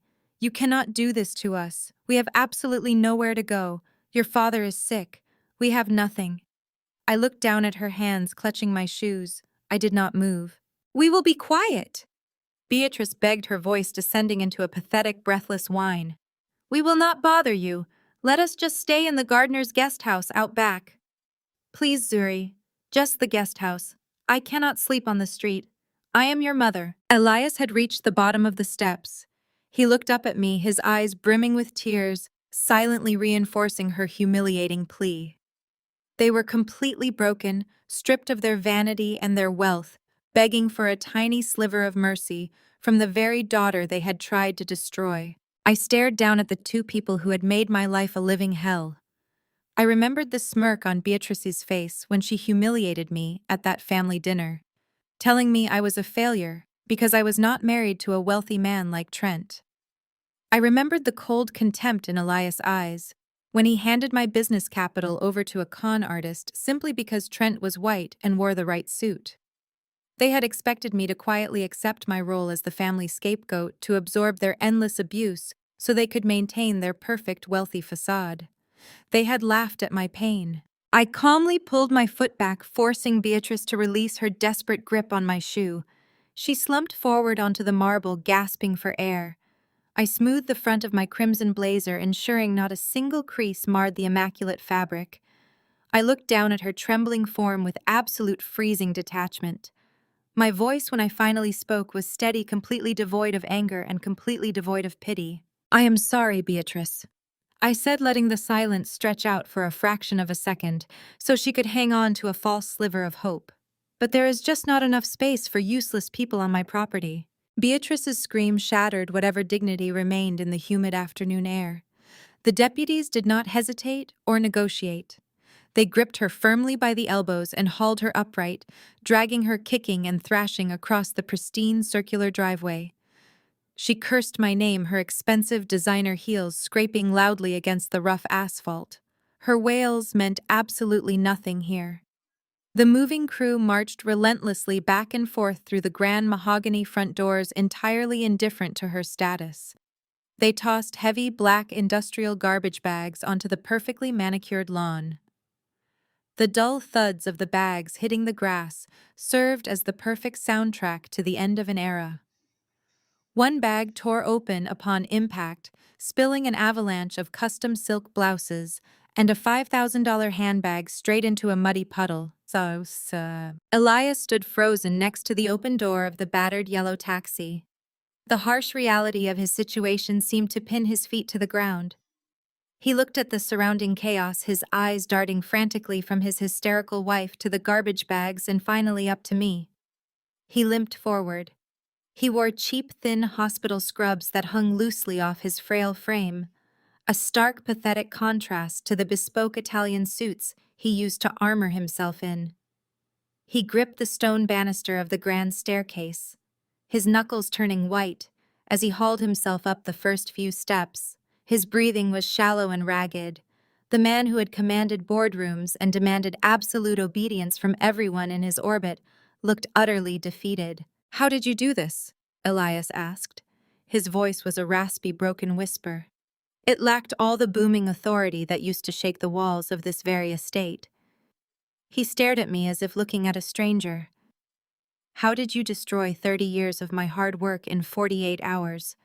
I built an empire, Zuri. A fortress. You are just a software developer. How did you tear it all down so fast?" I looked down at the man who had spent my entire life measuring my worth by my compliance and found me lacking. I walked slowly down the marble steps, the sharp click of my heels echoing over his ragged breathing. I stopped exactly one step above him, forcing him to look up into my eyes. "I did not destroy anything, Dad," I said, my voice ringing with cold, terrifying clarity. "I just stopped saving you." Elias blinked rapidly, his brow furrowing in deep confusion. He shook his head weakly, unable to process the words or the reality of the situation. I stepped down, standing toe-to-toe with him. "You honestly believe Trent was a financial genius? You thought your golden hand-picked son-in-law was doubling your portfolio every fiscal quarter? You praised his aggressive market strategies at every Sunday dinner while telling everyone my algorithms were just cute little computer projects." I leaned in closer, dropping my voice to a sharp, precise register. "Trent has not made a single profitable trade in 5 years. He is a catastrophic failure. His investments tanked the moment he touched your accounts. He gambled your capital on highly leveraged, volatile offshore assets and lost everything within his first 6 months as your wealth manager." Elias stumbled backward.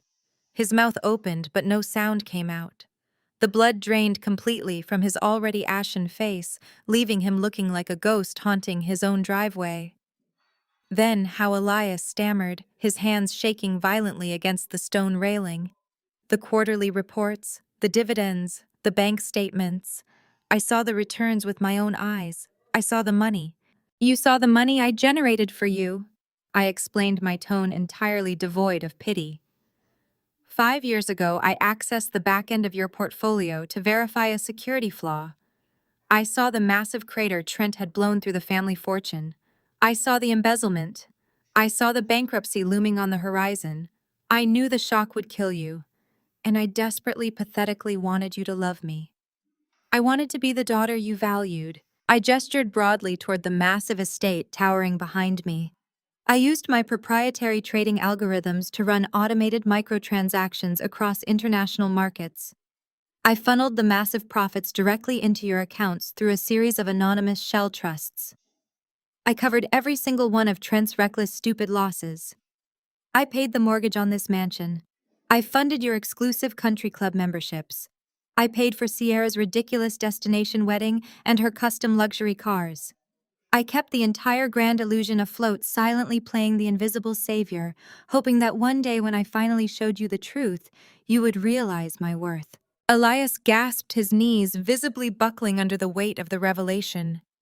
The empire he thought he built, the legacy he thought he curated, was entirely funded by the very daughter he consistently humiliated. He reached out a trembling, wrinkled hand, grasping the air, aiming for my shoulder. I took a deliberate step back, letting his hand fall empty. "At your retirement party," I said, slicing through the humid summer air. "When you stood in front of 300 of your elite friends and called me a failure. When you toasted Trent as the true heir to your legacy. When you smiled while Sierra mocked my career and told me I was a bitter disappointment." I paused, letting the memory of that profound humiliation settle heavily between us. The silence stretched thick and suffocating, broken only by Beatrice's distant sobbing from the concrete driveway. "That was the exact moment I realized my love was funding my own abuse," I stated, locking my eyes onto his horrified gaze. "I realized you would never respect me no matter how many millions I quietly dropped into your laps. So I logged into my server. I terminated the algorithm. I severed the anonymous trust routing. I did not ruin you, Dad." I stepped back again, calmly adjusting the lapels of my crimson blazer. I looked at the garbage bags littering the manicured lawn, the wailing woman on the concrete, and the broken man standing before me. "I just turned off the safety net. You ruined yourselves." Elias collapsed entirely. His knees hit the paved driveway with a sickening crunch, but he did not even flinch. The sheer magnitude of his fatal miscalculation was a physical weight pressing him into the dirt. For 5 years, he had paraded Trent around the country club, boasting about the young executive's unparalleled financial instincts. He had given arrogant speeches praising Trent's aggressive market strategies. He had allowed Trent to sit at the head of the boardroom table while actively diminishing my role in the company. He had handed the keys to the kingdom to a parasite simply because that parasite looked the part of a traditional corporate savior. And all the while I was the one working in the shadows, bleeding my own accounts dry to plug the massive holes Trent was blasting through the family legacy. The absolute silence on the driveway was broken only by Beatrice's pathetic, ragged breathing. She had stopped begging, realizing the terrifying finality of my words. Then a new sound sliced through the humid, stagnant Atlanta air. It started as a faint, high-pitched wail echoing from the main highway. Within seconds, the sound multiplied and amplified. Sirens. They were moving fast, tearing through the exclusive gated community, bypassing the manicured golf courses and sweeping lawns. The shrieking sirens bounced off the stone facades of the neighboring mansions, growing deafeningly loud. Elias slowly turned his head toward the massive wrought iron gates. His chest heaved. The moving crew paused their work, dropping a heavy black garbage bag full of designer shoes onto the grass. Neighbors began stepping out onto their sprawling porches, drawn by the unprecedented commotion in their pristine neighborhood. 2 marked county sheriff cruisers and a sleek black unmarked federal SUV swerved violently into the circular driveway. Their tires screeched against the pavement, kicking up dust and gravel. The blinding red and blue strobe lights painted the white marble columns of my new home in frantic, pulsating colors. The vehicles slammed into park right behind the moving trucks, completely blocking any possible exit. The heavy steel doors of the lead cruiser swung open, but my eyes were immediately drawn to the back seat. Behind the thick, reinforced wire mesh partition sat Trent. He was completely unrecognizable. The arrogant, untouchable Southern gentleman who had sneered at me from the church pulpit was gone. His expensive, custom-tailored suit was ripped at the shoulder, soaked in sweat, and stained with dirt from the church parking lot asphalt. His hands were securely bound behind his back with heavy steel handcuffs. He was pressed against the reinforced glass, his eyes wide with a feral, unadulterated panic. He looked exactly like a trapped rat. When he saw me standing at the top of the stairs, he frantically shook his head, mouthing words I could not hear through the soundproof glass, his face wet with tears and snot. He was broken. The grand illusion was completely shattered. 4 heavily armed deputies and 2 federal detectives stepped out of the vehicles. They completely ignored Beatrice, who was still kneeling in a muddy puddle clutching a ruined silk blouse. They bypassed the scattered garbage bags littering the lawn. They walked with terrifying methodical purpose directly toward Elias. The lead detective, a tall man in a sharp gray suit, pulled a thick stack of folded papers from his jacket pocket. He looked down at Elias, who was still kneeling on the pavement in his wrinkled hospital scrubs. Elias, the detective, said, his voice projecting a cold, unwavering authority over the idling engines of the police cruisers. "You are coming with us for questioning regarding a massive conspiracy to commit wire fraud, corporate embezzlement, and grand larceny." Elias shook his head weakly, raising a trembling hand to his chest. "No." Elias wheezed, his voice cracking with desperation. "No, you have the wrong man. I am the victim. Trent stole from me. He drained the accounts. I did not know anything about his offshore transfers." The detective did not offer a single shred of sympathy. He unfolded the top document and held it up. The stark black ink detailed millions of dollars moved through illegal international channels. Trent executed the transfers, the detective confirmed smoothly.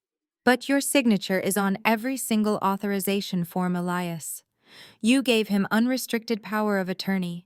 You legally co-signed the creation of the shell companies.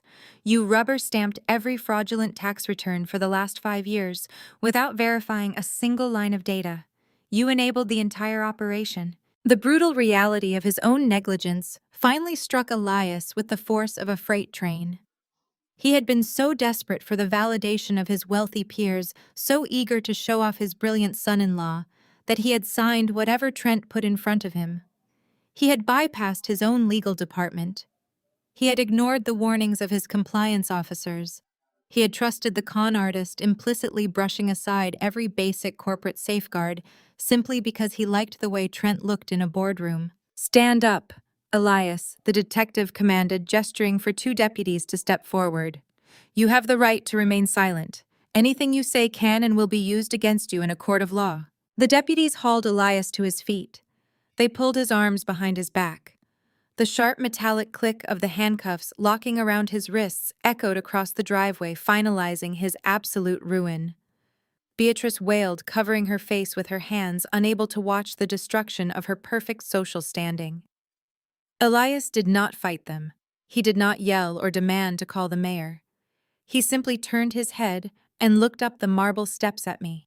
His eyes were entirely hollow, stripped of all pride, all arrogance, all authority. He looked at me with a desperate, silent plea. He knew his personal accounts were frozen. He knew his corporate assets were seized by the federal government. He knew his influential friends would distance themselves the second the evening news aired the footage of his arrest. I was the only person left on Earth with the capital, the resources, and the legal connections to hire him a defense team capable of keeping him out of a federal penitentiary for the rest of his natural life. He was silently begging his scapegoat daughter to save him one last time. I looked down at the man who had traded my loyalty for a mirage. I looked at Trent sobbing uncontrollably in the back of the police cruiser. I looked at Beatrice weeping into the dirt, surrounded by garbage bags filled with the remnants of her fake life. I stepped back, adjusting the lapels of my crimson blazer. I did not say a single word. I simply turned around, walked up the grand marble steps of my mansion, and closed the massive oak front door. The heavy thud of my oak front door closing echoed with the absolute finality of a judge striking a gavel. I did not look back. I did not watch the police cruisers haul Trent away, nor did I watch the moving trucks finish dumping the remnants of Elias and Beatrice's shattered empire onto the front lawn. I simply walked into my immaculate foyer, poured myself a glass of vintage sparkling water, and went back to work. 3 months passed. The swift, brutal hand of consequence swept through my family with terrifying efficiency, stripping them of every single luxury they had ever weaponized against me. For Sierra, reality set in under the flickering, buzzing fluorescent lights of a discount gym located in a decaying strip mall on the outskirts of Atlanta. The woman who used to refuse to wear anything that was not fresh off a Parisian runway now wore a stiff, ill-fitting poly-blend polo shirt bearing the gym's cheap neon logo. The air constantly smelled of stale sweat, cheap citrus cleaning spray, and rusting iron.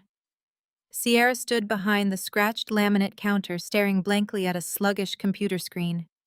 Her manicured acrylic nails were gone, replaced by chipped, unpolished fingertips, scrubbed raw from wiping down exercise machines. A sweaty, heavily muscled man slammed his gym bag onto the counter, making her jump. He leaned in, his face twisted in a deep scowl. "This is the third time this week my key fob has not worked," he barked, his voice loud enough to turn heads in the adjacent weight room. "Are you people completely incompetent? Fix it right now." Sierra's face flushed crimson. Her instinct, honed by decades of immense privilege, was to sneer, to demand the manager to have this man thrown out for daring to speak to her in that aggressive tone. She opened her mouth to snap back, but the crushing threat of her past due rent silenced her. She swallowed hard, the bitter taste of subservience burning the back of her throat. "I am sorry, Sir." Sierra forced the words out, her voice tight and shaking. "Let me pull up your account." "Hurry up," he snapped, tapping his fingers impatiently on the laminate counter. "Some of us actually have real jobs to get to." Sierra typed with trembling fingers, her eyes burning with unshed tears. She was experiencing the exact brand of condescension and cruelty she used to dish out daily to retail workers, waitstaff, and me. Every rude customer was a brutal mirror reflecting her own past arrogance, and the reflection was agonizing. Across town, Beatrice was enduring a public crucifixion perfectly tailored to her specific vanities. The woman who used to host gala dinners for state senators now spent her days standing on the scuffed linoleum floors of a bulk discount supermarket. She was required to wear a garish, bright yellow utility vest over a plain white shirt.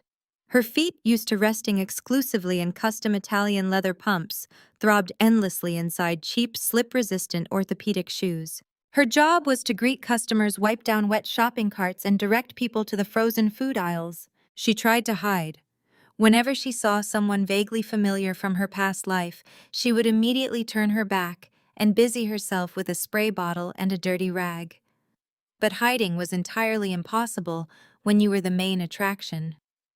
The spectacular, catastrophic collapse of Elias's firm had been front-page news across the state. Everyone in their elite social circle knew exactly what had happened, and the wealthy thrive on witnessing the spectacular downfall of their peers. Beatrice was wiping down the plastic handle of a metal cart when a familiar, cloying designer perfume hit her senses. She froze completely. "Beatrice, darling, is that really you?" Beatrice turned slowly, the blood draining entirely from her face. Standing before her were Margot and Evelyn, two women she had played tennis with every Tuesday for 15 years. They were dressed immaculately in tailored cashmere and pearls, holding tiny designer handbags. They had absolutely no logistical reason to be shopping in a discount bulk grocery store on the poor side of town. They had driven 40 minutes out of their way for the sole malicious purpose of witnessing her degradation in person. Margot's eyes scanned the garish yellow vest, her lips parting in a perfectly calculated expression of devastating pity. "Oh, you poor thing," Margot cooed, placing a manicured hand over her heart. "We heard about the bankruptcy, of course, and Trent's federal indictment. But we had no idea things had gotten this dire. Working retail at your age. It is just tragic." Evelyn sighed loudly, shaking her head with mock sympathy. "If you ever need a hot meal, Beatrice, my housekeeper, makes a lovely beef stew. Do not hesitate to ask. We believe in charity." Beatrice's hands shook so violently she dropped her cleaning rag onto the wet floor. She could not speak. The utter humiliation crushed her windpipe.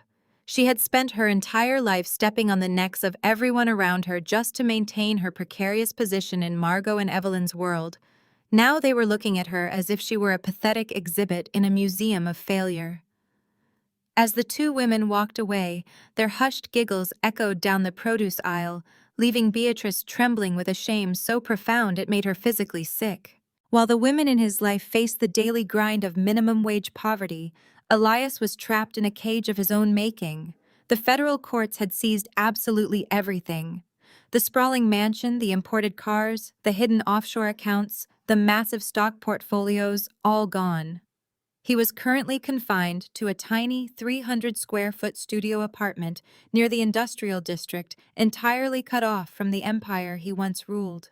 The cramped apartment smelled constantly of boiled cabbage and old cigarette smoke. The cheap wallpaper was peeling in yellowed strips, and the thin floorboards groaned under every single step. Elias sat on a sagging, stained futon, staring blankly at the cracked plaster wall. Around his right ankle rested a bulky black GPS tracking monitor. He was under strict house arrest awaiting a federal trial for conspiracy wire fraud and grand larceny. Trent, desperately trying to reduce his own massive prison sentence, had turned state's evidence. The Golden Boy had happily handed the federal prosecutors every signed document, every encrypted email, and every fraudulent authorization form that bore Elias's signature. Elias was looking at a minimum of 20 years in a federal penitentiary. His life was effectively over. A sharp, heavy knock at his apartment door broke the stifling silence. Mail delivery, a gruff voice called out from the hallway. Elias hauled himself up from the futon, his aging joints aching in the damp air. The ankle monitor beeped faintly as he shuffled across the tiny room to the door. He opened it to find a small stack of envelopes resting on his scuffed welcome mat. He picked them up, sorting through them with dull, lifeless eyes. Past due utility notices, aggressive threats from collection agencies, final legal warnings from the few defense attorneys he had tried and failed to retain. Then he stopped completely. Slipped between two brightly colored collection notices was an envelope that did not belong in a place like this. It was made of thick, heavy, premium white cardstock. It carried no return address, no postage stamp, and no postmark. It had been hand-delivered directly to his mat. Elias slowly turned the envelope over. Sealing the back flap was a deep crimson wax seal stamped with a crisp geometric shield logo. Printed underneath the shield in stark, elegant silver foil lettering were two words: Aegis Protocol. Elias's heart stopped dead in his chest. His hands began to tremble so violently he dropped the rest of the mail onto the floor. He knew exactly what Aegis Protocol was. It was the anonymous parent company that had quietly bought out his debt, the invisible entity that had propped up his failing empire for 5 years, and the untouchable corporate ghost that had ultimately pulled the plug. It was the absolute manifestation of his daughter's undeniable power. He stared at the crimson wax seal, his breathing turning shallow and panicked, wondering exactly what kind of execution order Zuri had just sent him. His trembling fingers fumbled with the thick premium cardstock. He slipped his thumbnail under the deep crimson wax seal bearing the Aegis Protocol shield and tore it open. He braced himself for a formal summons, a notice of total liquidation, or perhaps a final mocking legal mandate from the daughter he had so casually thrown away. Instead, he pulled out a single, crisp, white sheet of paper. There was no corporate letterhead. There were no complex legal terms or threats of further litigation. It was simply a high-resolution color photocopy of a handwritten note. The looping, elegant cursive struck Elias like a physical blow to the sternum. He recognized the handwriting immediately. It belonged to his late mother, Zuri's grandmother. 10 years ago, on the rainy night, his mother passed away. Her estate lawyers had handed Elias a sealed envelope along with the preliminary draft of her will. He had retreated to the privacy of his mahogany-paneled study, poured himself a glass of expensive scotch, and sliced the envelope open. He had read the damning words written on the heavy parchment, felt his fragile ego flare into a blinding, uncontrollable rage, and tossed the letter straight into the roaring fireplace. He had stood there watching the edges curl and blacken, reducing what he thought was the only existing copy to meaningless ash. He had proudly hidden the truth from everyone, convinced he had successfully rewritten history. But high-powered estate lawyers always keep secure digital backups. Aegis Protocol had somehow acquired the archived file. Zuri had known the truth for an entire decade. Elias read the words he had tried so desperately to burn, his vision blurring, as the stark reality of the ink settled over him. Elias, you love money more than your own blood. The letter read, the elegant script, practically dripping with his mother's eternal disappointment. You have built a grand fortress of arrogance, and you are entirely blind to the wolves you eagerly invite inside your own gates. Trent is a fool wrapping himself in your vanity. Beatrice is a leech bleeding your legacy dry. Sierra is nothing but a tragic mirror of your absolute worst traits. Zuri is the only one with a pure heart. She is the only one who truly understands the quiet, heavy burden of sustaining a legacy. I am leaving her the $19 million in a highly secure blind trust so she can protect the family from you. The paper slipped from his shaking fingers, fluttering gently to the stained, groaning floorboards. The truth was absolute, and it was entirely suffocating. Zuri had not stolen a single dime. She had not plotted his spectacular downfall out of deeply harbored spite or petty jealousy. She had taken the secret inheritance her grandmother left her, the staggering $19 million, and used it to quietly, desperately prop up the very family that treated her like absolute garbage. She had weaponized her own hidden wealth to save him from his own blinding incompetence. She had absorbed his endless public insults, endured Sierra's condescending mockery, and suffered Beatrice's cruel exclusions, all while secretly injecting her own capital into his failing accounts, just to keep a roof over their heads. Elias gripped his thinning gray hair, his breath coming in short, jagged gasps. The damp, peeling walls of the tiny, foul-smelling apartment seemed to physically close in on him. He had spent his entire life fiercely valuing the absolute wrong things. He had worshipped Trent simply because the man looked like a country club catalog model and spoke with the right arrogant inflection. He had endlessly indulged Beatrice and Sierra because they perfectly played the roles of the submissive elite family he thought he deserved. He had relentlessly punished Zuri because she possessed the fierce intelligence, the unyielding grit, and the brilliant vision he secretly knew he lacked. He had happily handed the keys to his entire empire to a charming con artist, while publicly humiliating the brilliant architect who was secretly holding the foundational pillars together. Elias slid slowly off the sagging, stained futon. His knees hit the cheap, sticky linoleum floor with a heavy thud. The bulky black GPS monitor locked securely around his right ankle dug sharply into his skin, serving as a constant, humiliating reminder of his criminal negligence and his impending federal trial. He buried his face in his trembling hands and sobbed. It was not the quiet, dignified weeping of a fallen corporate executive. It was a loud, wretched, guttural sound tearing upward from the deepest pit of his chest.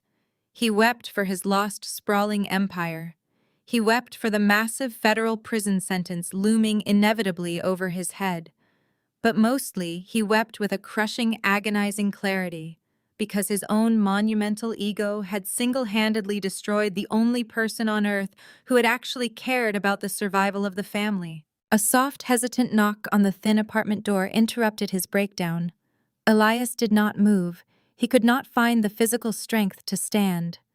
The knock came again, slightly louder this time. The cheap brass door handle jiggled, and the door creaked open. The deadbolt had been broken since the day he was forced to move, in a detail he had complained to the absentee landlord about for weeks, to absolutely no avail. Sierra stepped cautiously into the cramped, dimly lit room. She looked completely exhausted, a hollow, washed-out shell of the vibrant, arrogant socialite she used to be.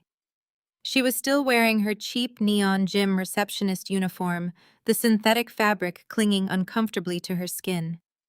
Her hair was pulled back into a messy, unstyled ponytail, and dark, heavy bags circled her bloodshot eyes. She carried a small, flimsy plastic grocery bag containing a few bruised apples and a loaf of discount bread. She saw her father kneeling on the filthy floor, surrounded by aggressive past-due bills and collection notices, his face buried in his hands. Sierra dropped the plastic grocery bag onto the tiny, cramped kitchen counter. She did not rush over to him. She did not offer a single word of comfort. She simply leaned her back against the peeling yellow wallpaper, crossing her arms tightly over her chest. She looked just as broken and defeated as he was. "I tried to fix it," Sierra said. Her voice was flat and raspy, completely devoid of its usual piercing, aristocratic condescension.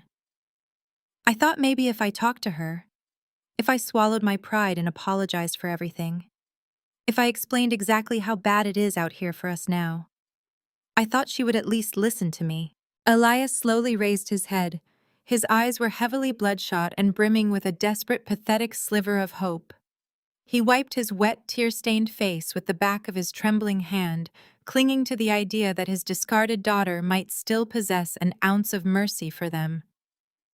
"You called Zuri Elias?" asked his voice cracking violently in the damp air. "Did she answer?" Sierra looked away, staring blankly at the flickering, buzzing overhead light bulb. She shook her head slowly, the cold reality of their absolute isolation finally settling permanently into her bones.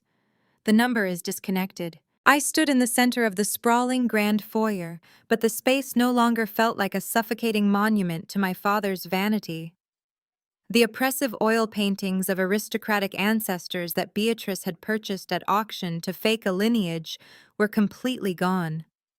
The heavy velvet drapes that blocked out the natural sunlight had been torn down and hauled away with the rest of their garbage. Instead of the sterile, eerie silence that used to dominate the estate, the air vibrated with the deafening roar of progress. "Take down the entire east wall," I instructed the construction foreman, shouting over the grinding whine of power saws. "We need an open concept floor plan for the coding lab.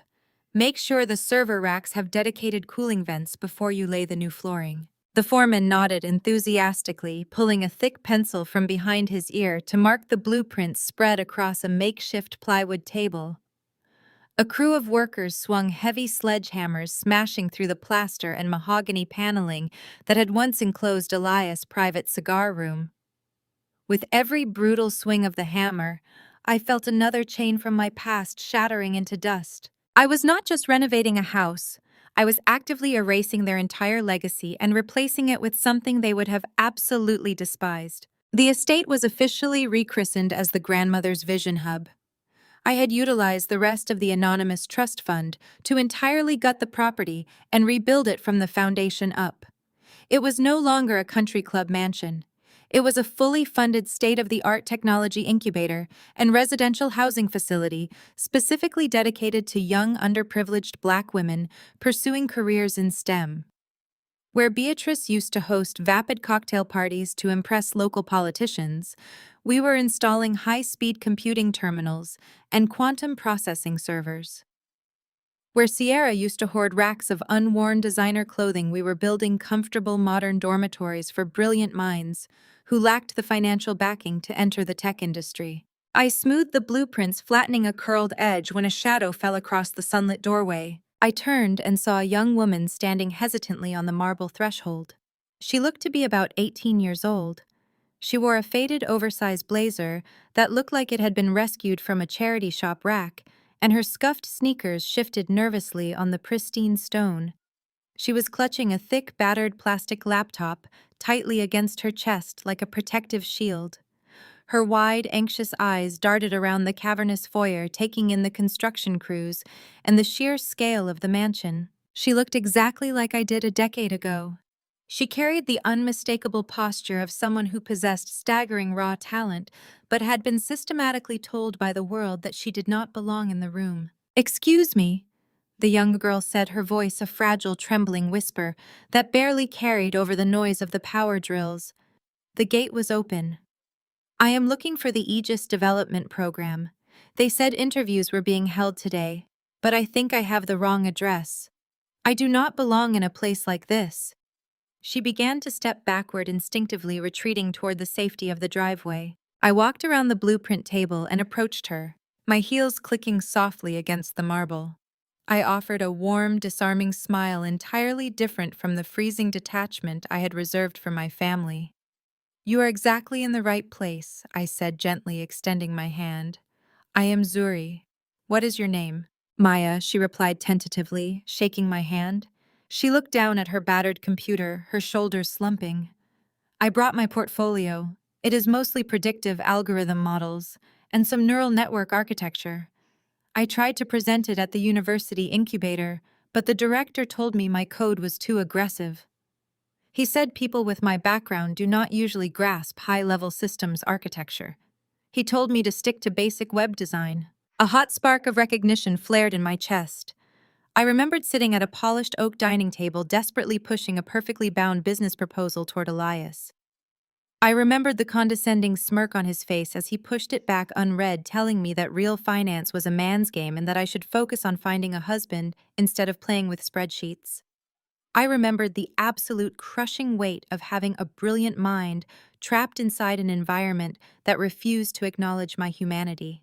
I reached out and gently tapped the scratched plastic casing of her laptop. When I was your age, I carried a laptop far worse than that when I told her, my voice steady and fiercely validating.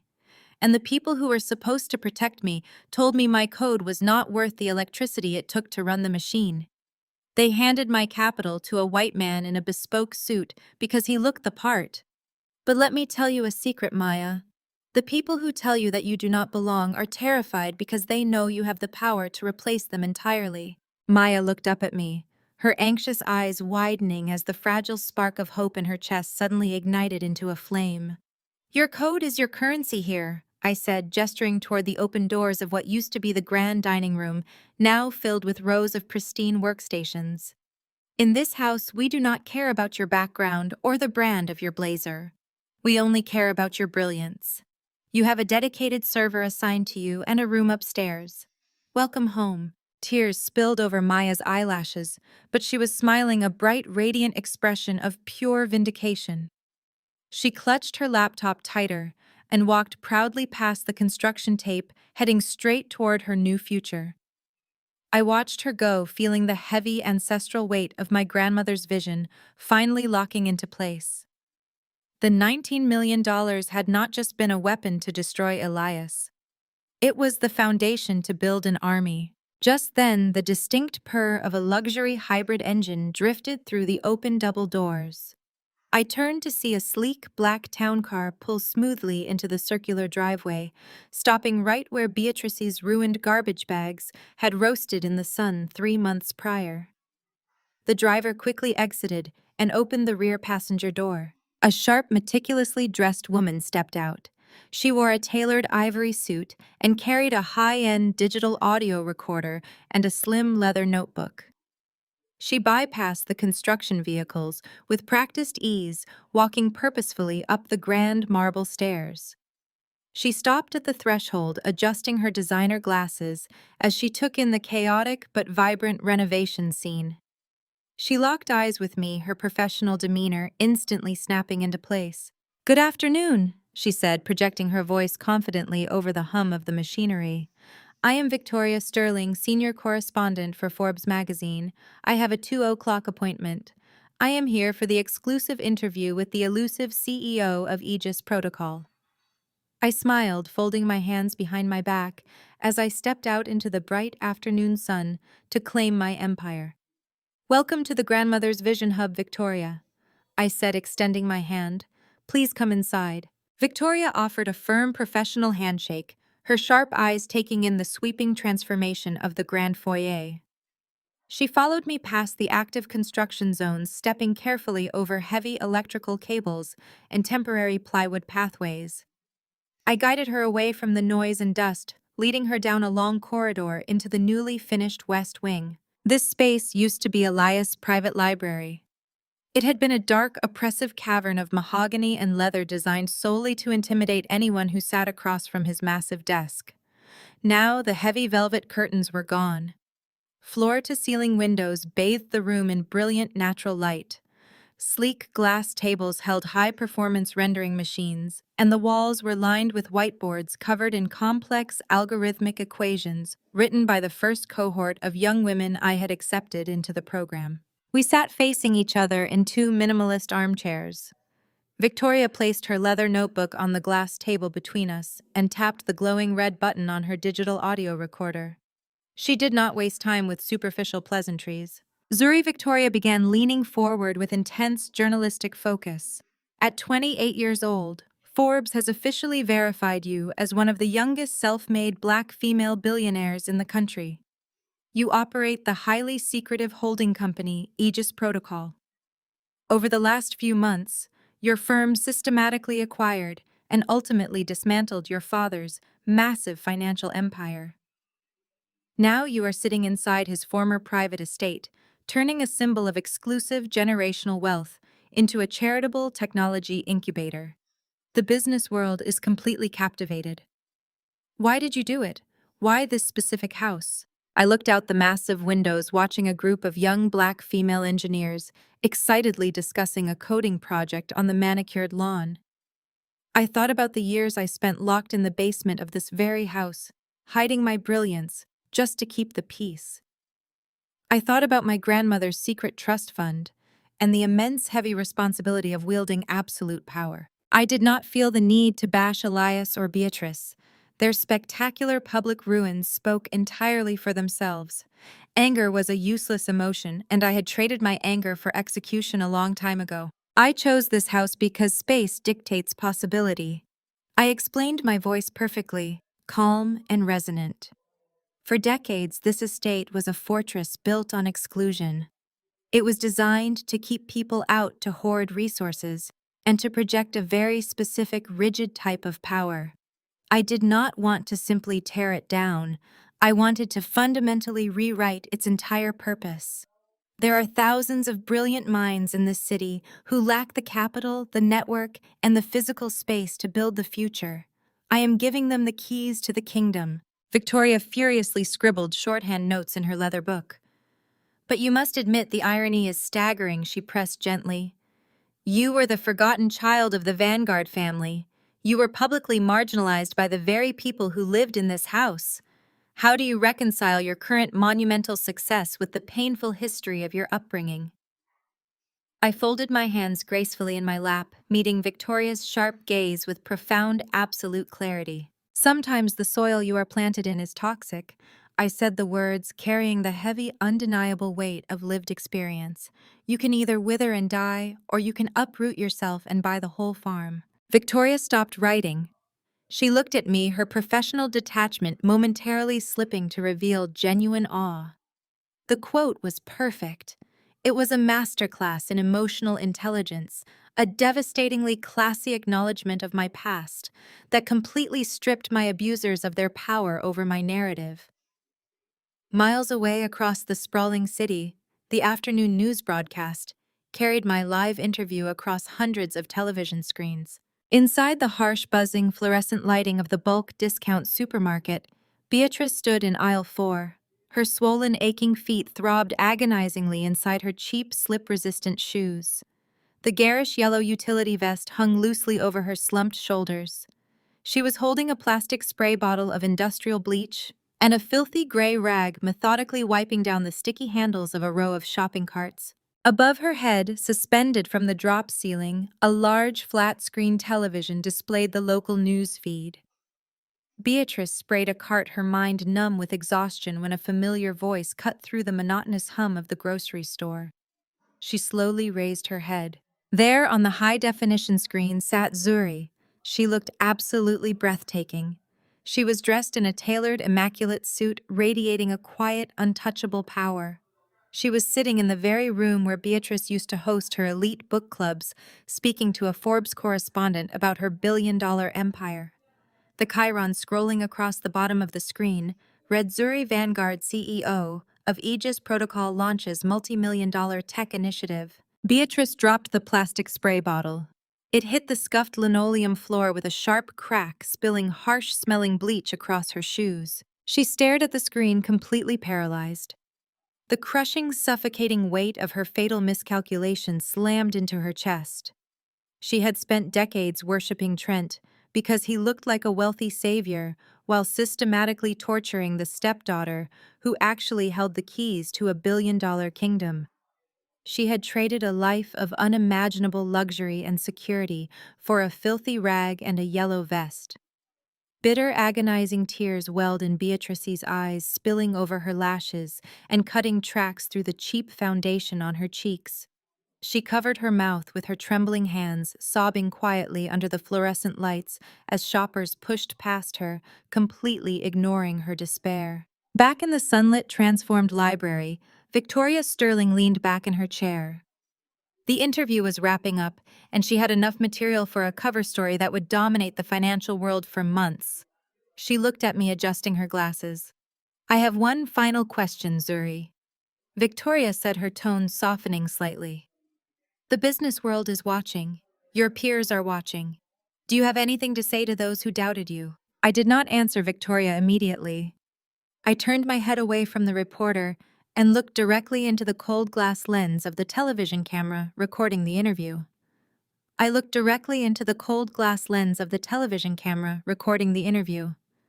The small red light blinked steadily, capturing the absolute truth I was about to deliver to millions of viewers, including the broken people who used to call me family. For decades, I thought my worth was tied to my proximity to power.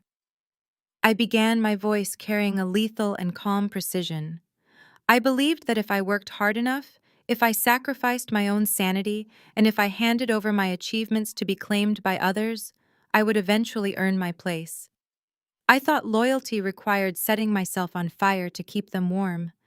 I was conditioned to accept the absolute bare minimum and call it love. I paused, letting the weight of my words settle over the room. Victoria leaned in closer, her pen entirely still. "I spent my whole life begging for a seat at a table where I was only ever served disrespect," I said, staring unblinkingly into the lens. "So I bought the table, burned it for firewood, and built my own." Victoria nodded, utterly speechless. She sensed the raw, undeniable finality of that statement. The interview concluded shortly after. The camera crew powered down their equipment, packing their heavy cases with hushed, respectful efficiency. The silence of the library returned, but it felt entirely different now. It was no longer the stifling, oppressive silence of Elias and his fragile, tyrannical ego.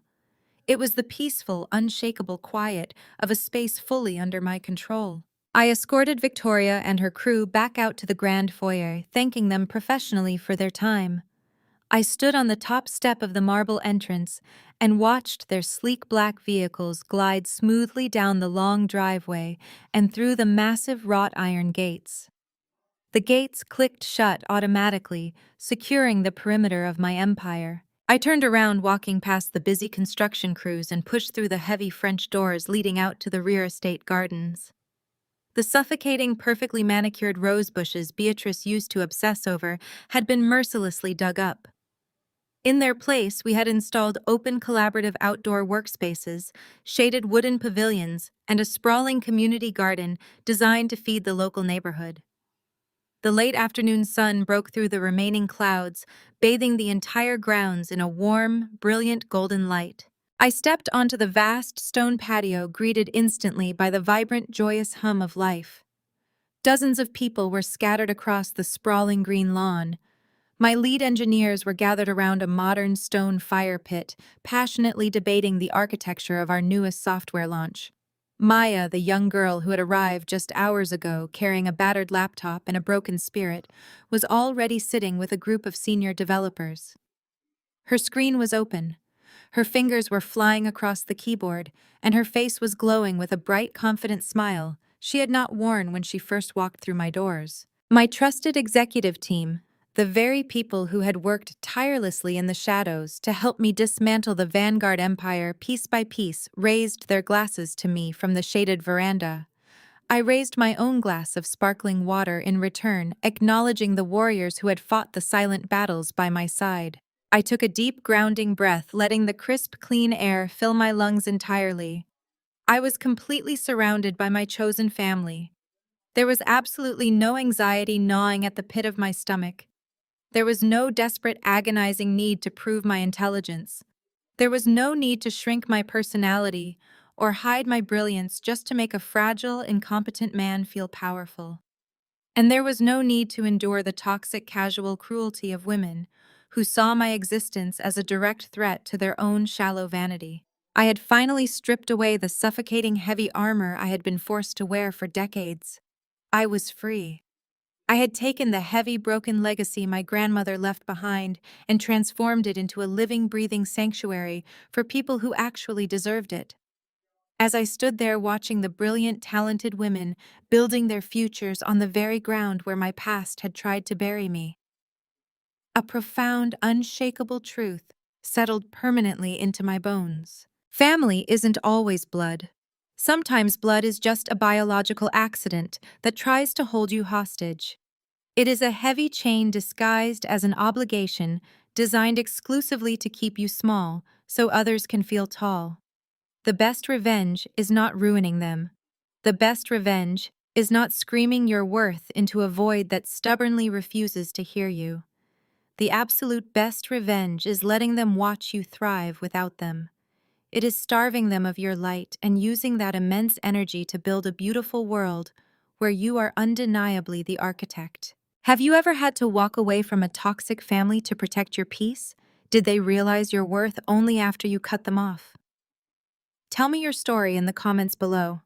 If this resonated with you, hit that like button, subscribe, and remember, never let anyone call you useless when you hold the keys to the kingdom. The profound lesson here is that your worth is never dictated by those who fail to see it. Blood relations do not excuse toxic manipulation or constant disrespect. True family is built on mutual support, not conditional approval. When marginalized, walking away is not an act of defeat. It is the ultimate reclamation of your personal power. Your greatest revenge will always be your own independent success and unbothered peace. Share your journey of walking away from toxic relatives. To protect your peace in the comments below, hit the like button and subscribe for more stories of incredible resilience today.